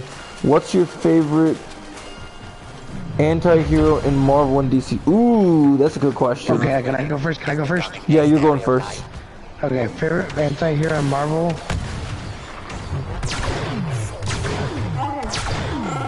How do I punch people? Okay, how do I push people? Oh shit, I got hella ran up on my bitch ass. It should be, I think it's circle? Or unless it's X. Oh yeah, you're right. It's, yeah. Okay, so favorite anti-hero in Marvel? And There's a lot of good ones. But I gotta go with good old Deadpool, you know what I mean? I could say Venom, but you know, I mean, you can't not go with Deadpool, right? DP is a good choice. And then DC, Lobo, for sure, dude. Lobo's an absolute good choice. Love Lobo, dude. He's awesome. For me, how about you, Dojo? For me, Marvel, I'm going Punisher, because that man just will Punisher everybody that deserves to be punished, and it's just fucking great. So that's for my Marvel. For DC, funny enough, I'm gonna go Red Hood, because Jason was just willing to just beat the shit out of everyone, and even kill when Batman wasn't, and that, I respect him for that. I respect him for going crazy after realizing that Bruce has been just kind of letting these guys walk over him. That shows a tremendous amount of respect, is to get the job done the way it needs to get done. Plus, Red Hood's just boss, man. I love Red Hood. And then Punisher, yeah, you already know. It's the Punisher. Like, when I think Marvel and I think anti-hero, I think the Punisher. I think of Deadpool. But see, my thing with Deadpool is, like, he has been anti-hero, but I mean, he is, but he's also done some heroic things too. I mean, so is Punisher. Punisher's... Yeah, but Punisher's done some things that are so bad that, like, there's things that Deadpool and him have both done that are really bad, but Punisher just knows how to take it a step further, because Deadpool will sit there and have a joke and drink and do whatever he needs to do. Punisher's gonna laugh at you for a second, and it's gonna be more like a chuckle, and then he's gonna proceed to beat the living shit out of you. Just for a record of comics for you, the only person that Punisher ever respected was Cap. And the first conversation he had with Cap, he got the shit kicked out of him by his idol. I don't know if you remember that or not. So, that shows you something, man. What's the next one, FB? I'm pretty happy with both our answers. I'm glad you picked Lobo. Lobo's pretty great. That was a good choice. Who's your favorite John Boyega? Who do you think have been Skrulls the whole time in the MCU? Ooh, this could get dicey. I think Maria Hill. I think she was never... You still think you never think she was never real? She was always Swan. That's an interesting take. We know for sure that Nick Fury has definitely had two, like, he's never just been always a Skrull. We know he's on a spaceship, but we've never seen Maria Hill been two different people. If we're talking are we doing who we think has been a Skrull this entire time, or are we doing, okay, got it. I think Maria Hill. Anybody else, or just Maria Hill? She's the only scroll. Because again, we never scrolls don't revert back to a normal form until hurt, only if they die. And Maria Hill's never actually like been hospitalized, like close to dying yet. So it's a good point. I'm trying to think if I think there's anyone else besides Maria Hill. Like anyone that acts out of normal that I just wouldn't.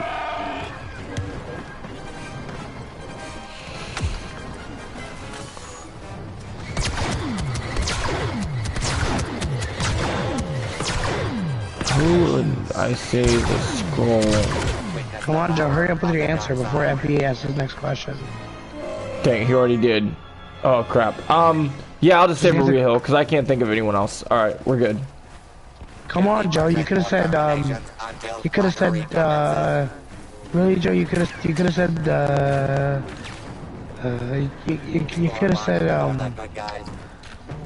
Yeah, I don't know. See, it's all I can do. I couldn't think of anyone else. Yeah. All right. Who's your favorite live-action Spider-Man? Okay. Is that what he said? Yeah. You're asking Spider-Man, not like Spider-Man villains? It's not getting cut off, right? Just actual Who's your Spider-Man. favorite Spider-Man? Yeah, Spider-Man. Okay. Tell me more. Yeah, same. Toby's my boy. Toby. I have expected you to say Andrew, so. Really? I fucking hate Andrew. I don't hate Andrew. He's overrated. Which is weird, because he was always underrated, but like, ever since he was in No Way Home, people are like, oh, Andrew's the best. He's the best. He's so sweet. Always so. Yeah, now they talk about him. Shut the fuck up. Like, oh, if you watch those movies, he was not good. He was not good. He was only good in this because he had the direction of like actual good writers and directors. That's the only reason he was good in that movie. He was not good in those movies. That's fair. Where Toby's always been good, so it's like, yeah, just works. We should rank them. I'm gonna rank them. I mean, easy rank. It's just it's Toby, Tom, and then Garfield. It's a pretty good take. You agree? Yeah, because I don't think that Andrew was a good Peter Parker, and for me, you got to be a good Peter Parker and a good Spider-Man to fit the bill. So. Mm-hmm. All right, what's the next question?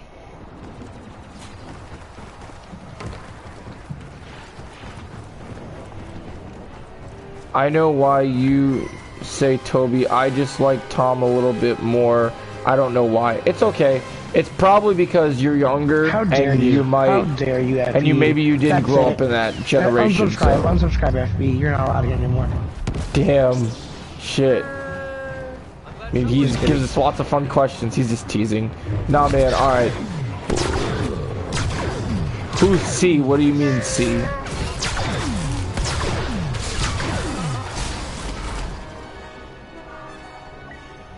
He was joking. What's the next question? What do you mean, who's C? I'm confused. Oh, we're gonna kill these guys. There's only 3 left. I'll kill him. Let me, Joe. I'm trying to find him. Chewie does not run fast. He goes slow.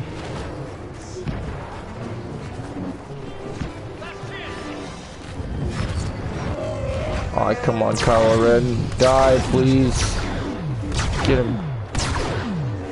What multiverse character would you like to see?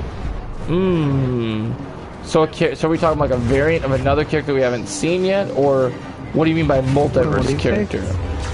What multiverse character would you want us like to see? Multiverse character? What does he mean by that? That's why I asked. I asked for him to elaborate. Fucking A. What's multiverse character? Could we win? Joseph, fucking A. I thought we lost. Variants or even new ones? Okay. Variants or new ones? I know we just talked about him, but I want to see a multiverse of Reed Richards. Like, I want to see Ian Griffith come back and Miles Teller. That'd be cool. Krasinski, and then whoever the new one is, because I think the Council of Reeds is a cool idea. It is, definitely. I definitely agree with that. So those That's are a good my pick. That's a good What you choice. think? I'm going, for me, I want to see, because I know this character is eventually going to happen before Midnight Suns, or because it needs to happen, especially now with the rumors potentially being true with Mephisto. I gotta have Ghost Rider variants, man. I'm all about setting up the new Ghost Rider and bringing back Nick Cage. That's what I want to see. Sure. That's definitely what I'm about. Ghost Rider, man. I'm surprised you didn't say Tom Cruise and Superior Iron Man. That will eventually become a reality, I'm sure, at some point. But I just see Ghost Rider as a more likely thing, and that's what I want to see more. Like, don't get me wrong. I think Superior Iron Man would be great, but I don't know. I just feel like Ghost Rider's a more interesting character for me. Did you not? Did I not? What? Did you not think like he was great? Did not think Ghost Rider was great? Or Yeah, the first No. one, like the original. no, I thought he's amazing. That's why I want him to come back. Like, I love Nick Cage Ghost Rider. But he's just older, so we need a Ghost Rider that's younger that can be around longer, so.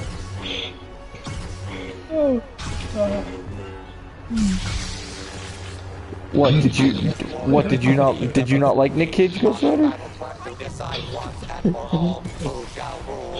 Oh my god. What are you laughing about? I'm so confused. I'm so confused. Oh my. Okay, what's that be? Next question. What's the next one? I haven't seen a new one yet, so we'll see if he makes it. Oh, he wouldn't just race his circle around me. I was trying to figure out what the heck he's doing. Oh, it's so funny, dude. I almost lost my life. Who should be the villain in Fantastic Four? Oh, this is a good question.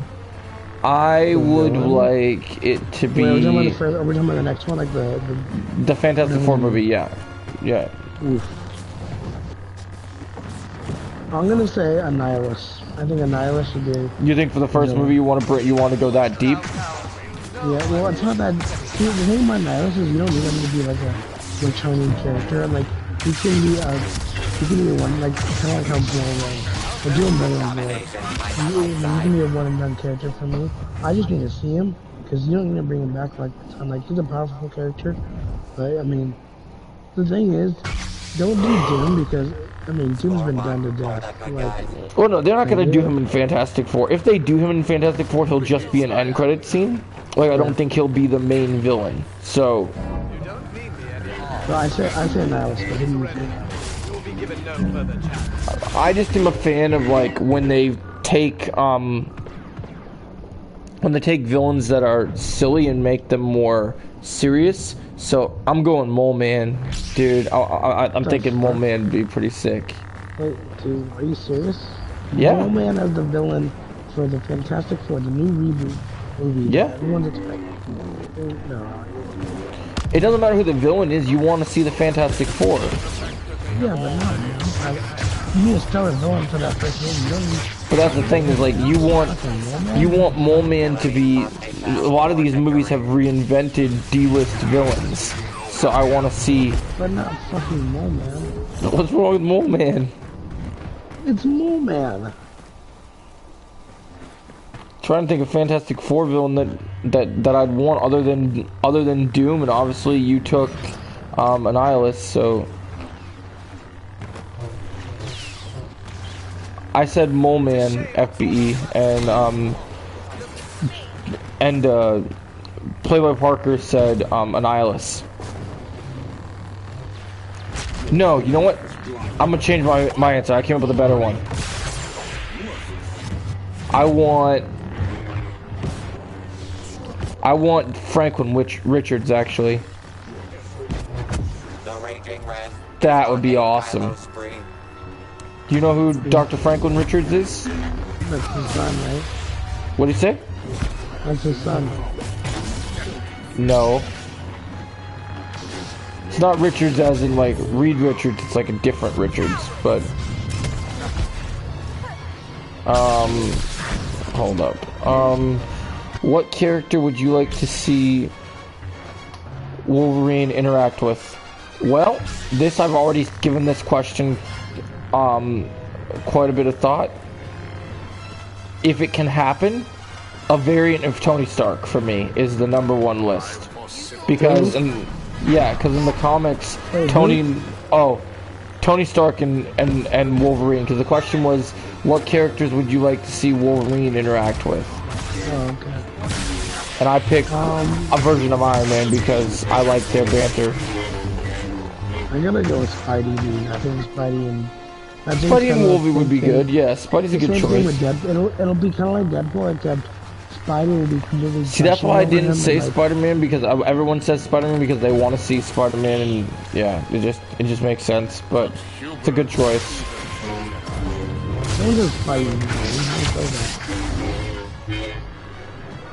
Yeah, Spidey's great. Fuck you, Joe. What? Fine, I'm changing my answer. No, Spidey's great. There's nothing wrong with Spidey. No, I'm changing my answer. It's your answer. You chose Spidey. I'm changing my answer, Joe. I'm gonna go with Captain America, Sam Wilson. Oh, that's a good choice. How do you think that conversation would go? Sam Wilson is gonna say something like Hawkman, and then Wolverine's gonna say something like Black Adam. He's gonna say, "Fuck you, bub. I do what I want. I make my own rules." And Sam Wilson's like, "That's not how this works." And there's people out here. He's like, "Yeah, you try and stop me." And then he does the snick, and then yeah. No time for pleasantries. Yeah, see, the reason I chose Tony Stark is because Tony would just be like, in the comics when they had banter, no matter what version of Tony it would be, Tony would just be like, would just straight up like be making fun of Wolverine and trying to get him hurt because he doesn't understand how Wolverine doesn't feel pain, or he does feel pain but like he heals from it so quickly, so he'd be fascinated by that, so he'd do stupid things to like piss Wolverine off, and also he realize how fast he heals. And then Wolverine would call Tony Shellhead like he usually does in the comics, which would be funny. He'd get pissed at him.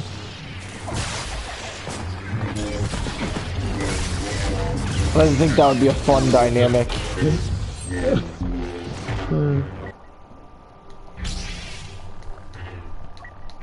Especially if it was a Tony variant that was really like close to being an asshole. What are you laughing about? What heroes should Black Adam fight? Is that what your question is? Superman. Superman is definitely on that list. Do we want to make it? Shazam. And I'm gonna go. What's the best most pick 3? I'm gonna go Superman. The Black Adam fight with Superman, Shazam, and Green Lantern. You said Superman, Shazam, and who? Green Lantern. Oh, those are good choices. You can pick the same ones too. Yeah, I'll go Superman, I'll go Shazam, and I'll pick a different third person. Because I do want those two to fight him. And I'll do Martian Manhunter. Oh yeah, that's a really good choice. Yeah, I figured it would be. I think those 3 people would just be a powerhouse fight against separately.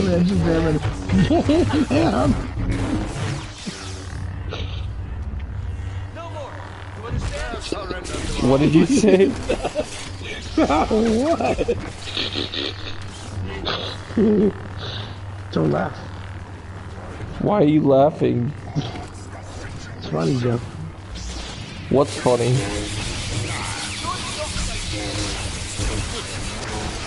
Do you have any more questions, FB? Because I'm pretty... Okay, here we go. How many variants of Kang should there be? Honestly, I think there should be an infinite amount.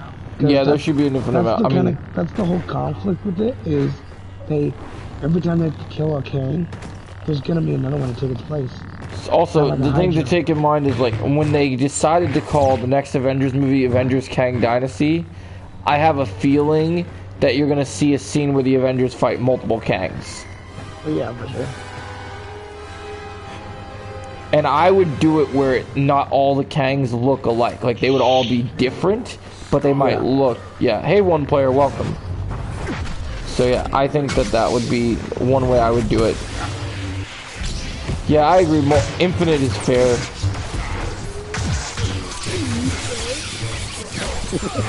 Go ahead, one player. If you're ready to go, we're ready to listen and answer.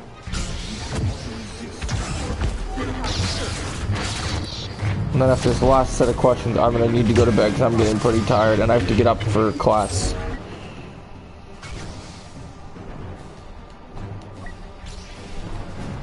But I won't leave until, as they say, the show must go on, so. Yeah, this has been a really good podcast. I think this has been my favorite so far. Yeah, mine too. We had a lot of good topics and people have come through pretty consistently. Yeah, just waiting for your answers, one player. Or your questions. Sorry, my bad. Not answers. One player, what's good?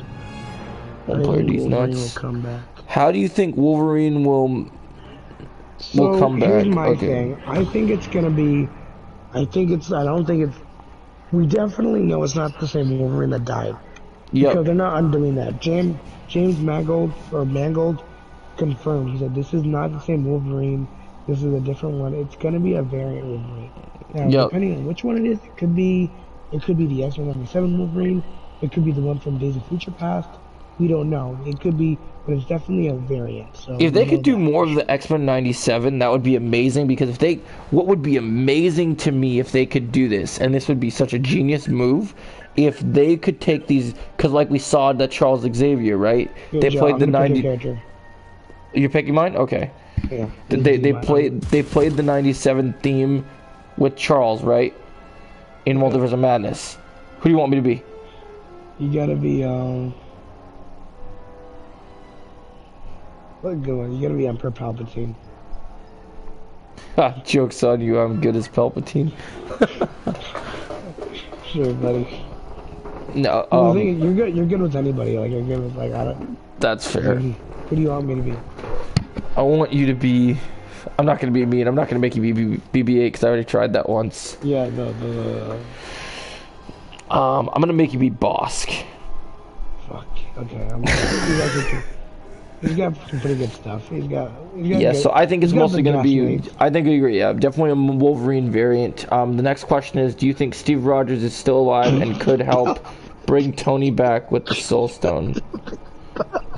What, does someone else have to be Maul? You have to be...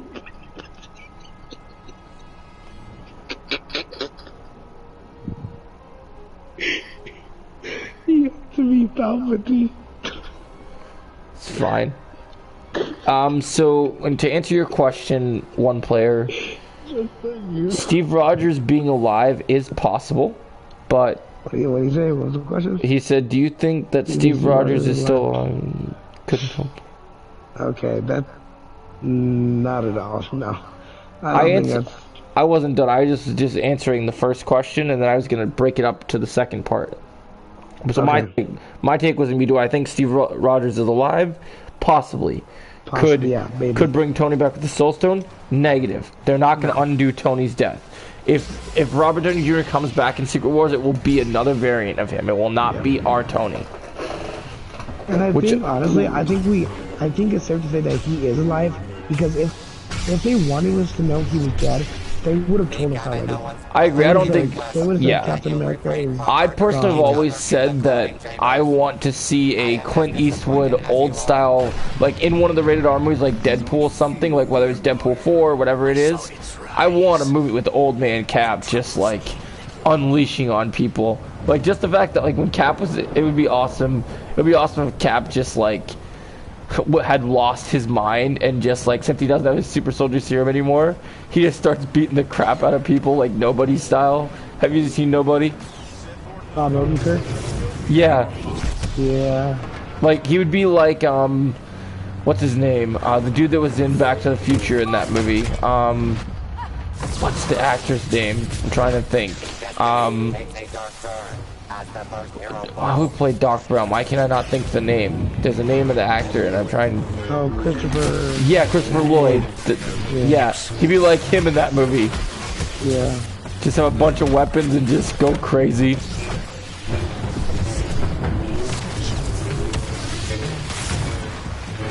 Okay, next one. Because Red Skull won't be there to get the soul stone back. Cap will appear, bring back from the dead.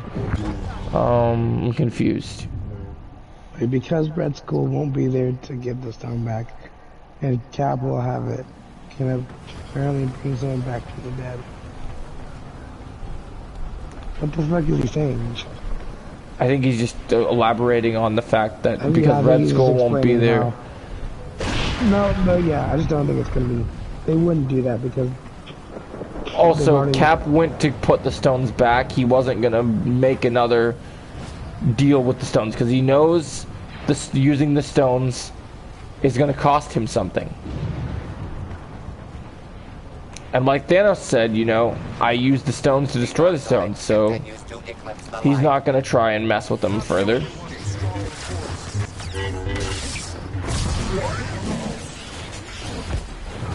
I mean, if Cap had his way, he would have destroyed the Cosmic Cube long ago.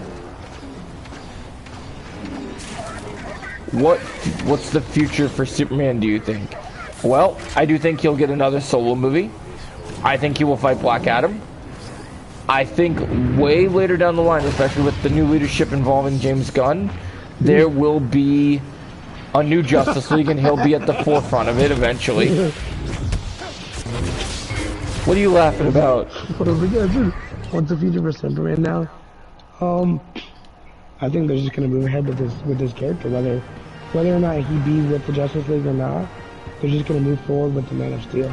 Yeah, that's what I was saying. It's just like I think that eventually there'll be some form of team up movie again in the future, and then they're gonna do things with this character and expand his story. But trust me, it's gonna be a very bright future. Things are seeming very bright for DC right now, my friend. That much I know. How many times do I have to blast you with lightning for you to die? That's what you get for playing Palpatine. You made me. I know. And you said you were good with them. That's why I mean, I can be, but sometimes... I knew you were bad with Palpatine. What do you think the future for Harrison Ford's Red Hulk? Well, if he becomes Red Hulk, Harrison Ford's getting up there in age, so I'd imagine he won't be in too many films. Yeah. But I imagine his future will be pretty cool. I'd like to see Red Hulk. I think Harrison Ford could play a good Red Hulk, and I think that'll be pretty cool. Seriously? Yeah, I'm excited to see what he plays. I'm excited. You fell off. Yeah, I got pushed off by the enemy. I'm excited to see what Harrison Ford does with Ross. I have a feeling that he's gonna be a more hardened version of Ross. Yeah, I think so too. That's why I think him and Sam Wilson are gonna butt heads. Yeah, for sure. Especially because Steve and him butt heads. I really hope Red Hulk is the reality. Well, they gotta have Red Hulk happen. Like yeah. I don't understand why you don't get another actor if you're not gonna do Red Hulk. Because I think everybody wants Red Hulk to happen. Oh, boss, hello. Hello.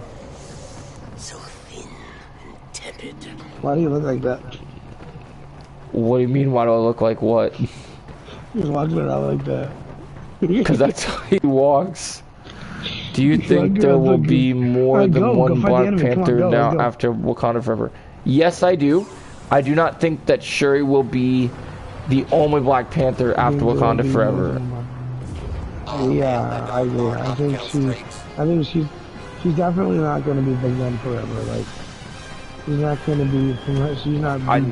I think she'll be like. I'll even do a video on it. But she won't be the Black Panther. Yeah, I think that they'll do. Eventually, I think they'll get to the point where they're gonna, as much as it might irritate people, I think we'll get to the point where there'll be a female Black Panther and there'll be a male Black Panther again. I think that will happen. I definitely think that they're gonna go that route. The battle. If you think about it, they're kind of already laying the groundwork for that with this movie. Maybe with the multiverse expanding, maybe there's still a chance that Killmonger will get the crown that he deserves. We can all dream.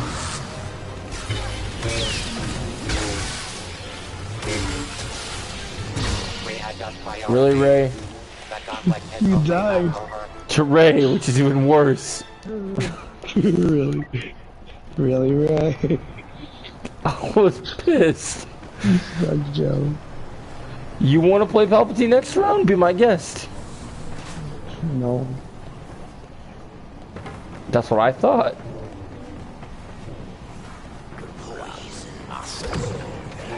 You got pushed by Yoda.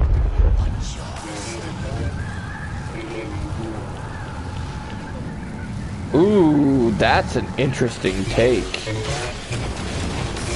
Yoda, quit jumping around. Damn it.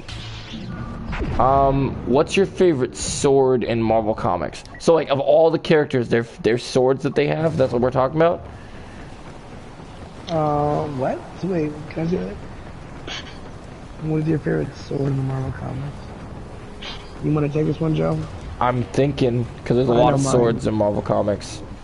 I'm gonna go with All Black for the Necro Sword. It's a really cool, I think, in my opinion, it's a really cool sword. They did not do it justice in Thor, but The Necro Sword's pretty good pick. the Necro Sword is like it can shoot people anything. It literally killed, it chopped off the head of Celestial, dude. Like, you can't get more sick than that. I would probably go with the... let me see. Other swords in Marvel Comics.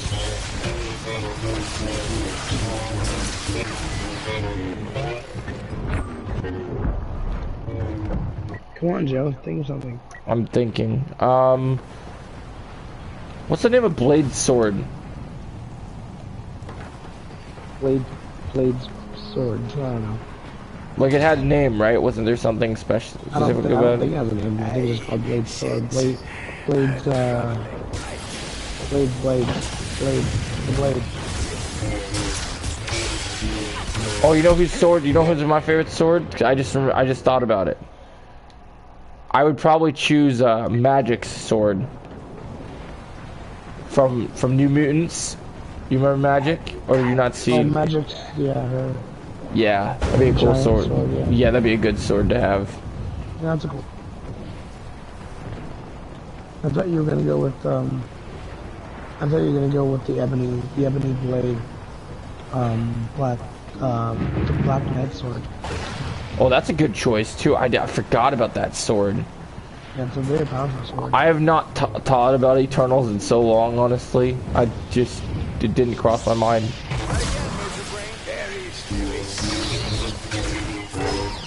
Really? Oh, I level up, but I almost kill Anakin. That's me done now. Bye, guys. Alright, thanks, man. We'll see you again next week. Who left? One player's leaving. I think he's gotta go. Do you have any more questions, FB, or do we get to rest now?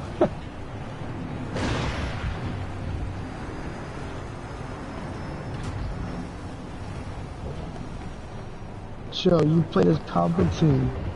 Yeah. You asked me to do so. I'm just a team player. I'm just a team player. I always be Slayer. Let's go.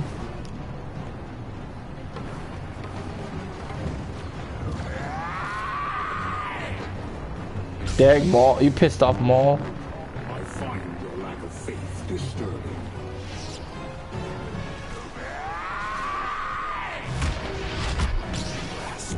Anything else for us, FB?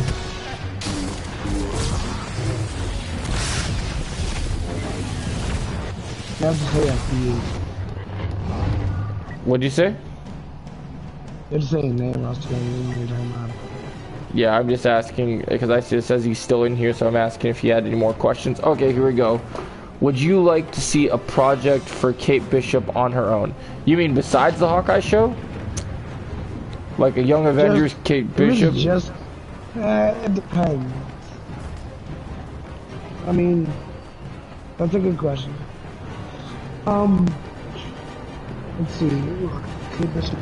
If it's a movie, no. If it's a special, no.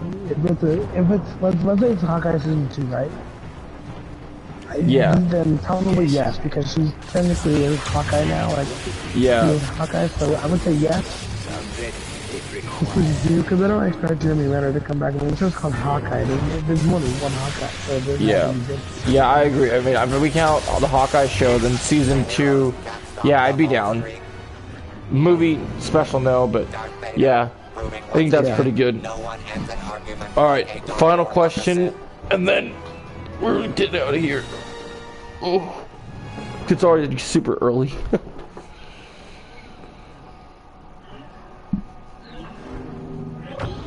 Fucking A. Oh, you didn't even try the reading board. I'm so sorry, Jeff. No, because I was Vader. Yeah, a season on her own. Okay. Yeah, last one. Throw it at us. Okay, let me hear it. Oh.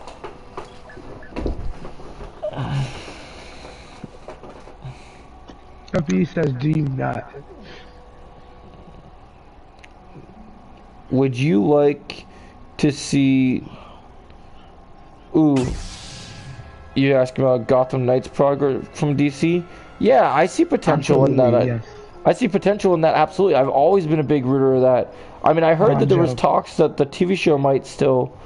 You have to be, BB-8. Fuck off. Do you want me to be Joe? Fucking A. You're really gonna make me be BB-8?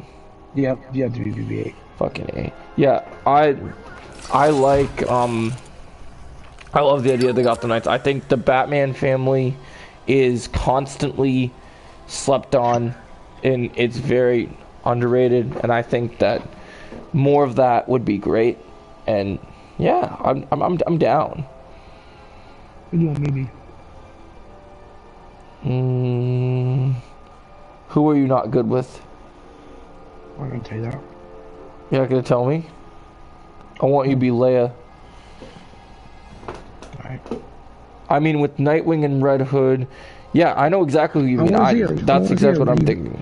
I want to see, like, eventually, like, in the next 5-6 years, I want to see a Reeves verse version of the Knights.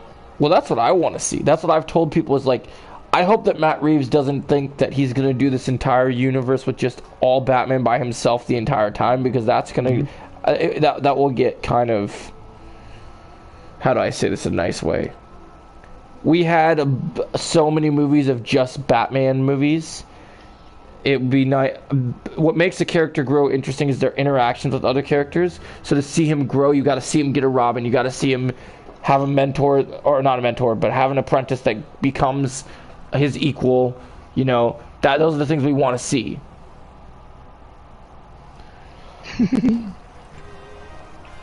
Something else I would like to see, since you mentioned Gotham Knights, and since there's storylines that are similar to that, I would like to see, them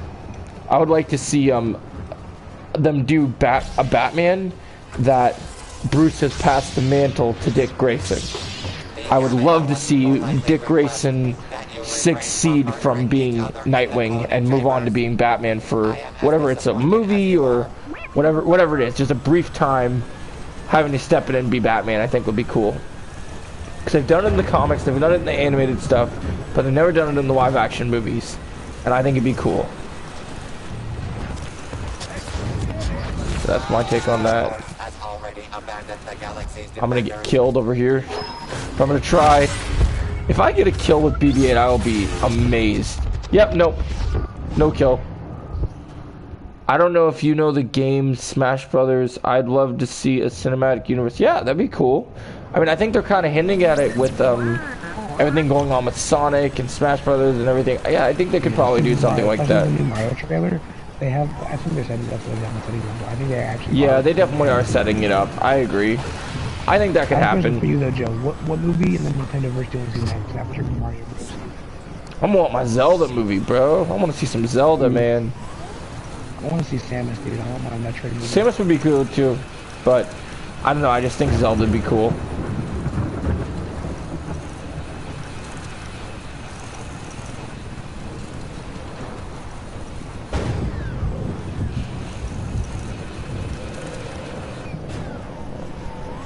Samus would be very cool. I would definitely be Yeah, me too. Come on, Zelda needs... Yeah, I agree. Yeah, Zelda'd be awesome. I'd be down. I don't even know how to drive this fucking soccer ball. Oh, and you got friends over here, really?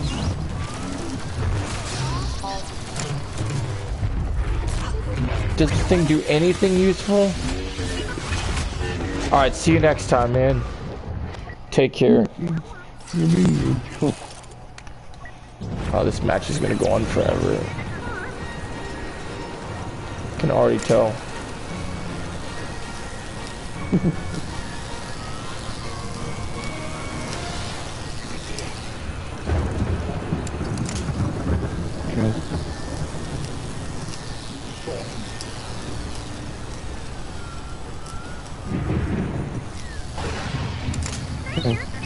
Will do, man.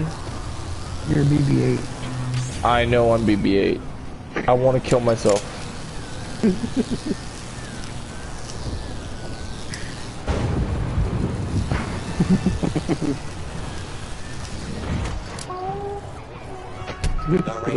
Dang. I didn't do it. Kylo Ren pushed me off. Let's just end it so it's over.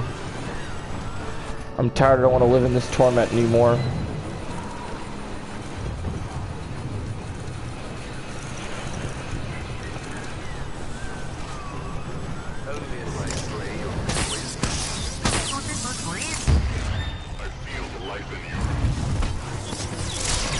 Come on, Kylo Ren, I can get you. I'm gonna kill you. Oh, dang it.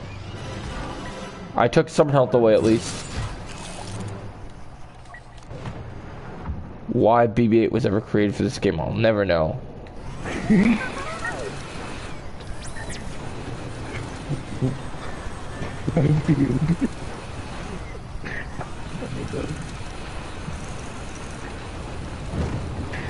Joe, why was BB-8 here and not Ahsoka Tano? Ask EA that question. Joe, where's Mace Windu or Qui-Gon? I said that too.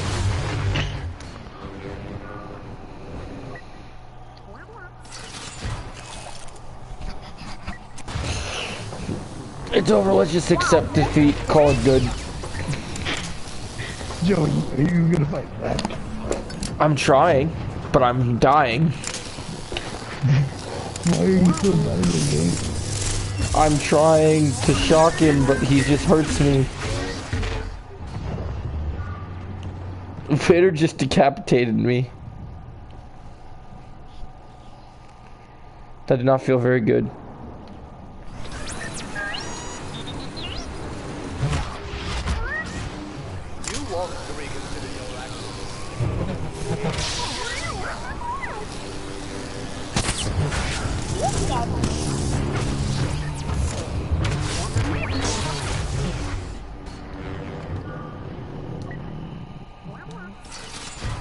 Joe, why are you playing with BB-8? I'm Luke Skywalker. Oh, you told me. Oh, you changed? Really? For the last... Now that we're down to 5 kills, you changed?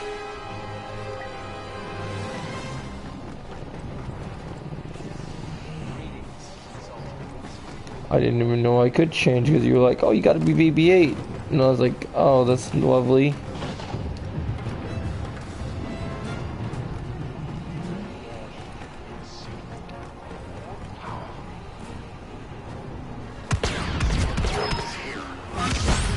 Come on, son, don't do that to me. Oh, I'm gonna get him. Okay, come on. Or not. Who are you playing, Dad? Han Solo. Your son. Oh, you're fighting against Vader? I was fighting against Kylo Ren, but he brought Vader over to the party. What are you doing, Joe? You're supposed to be BB-8. No, you've changed to Luke, so I thought my deal was over. Nope. Got you, Maul.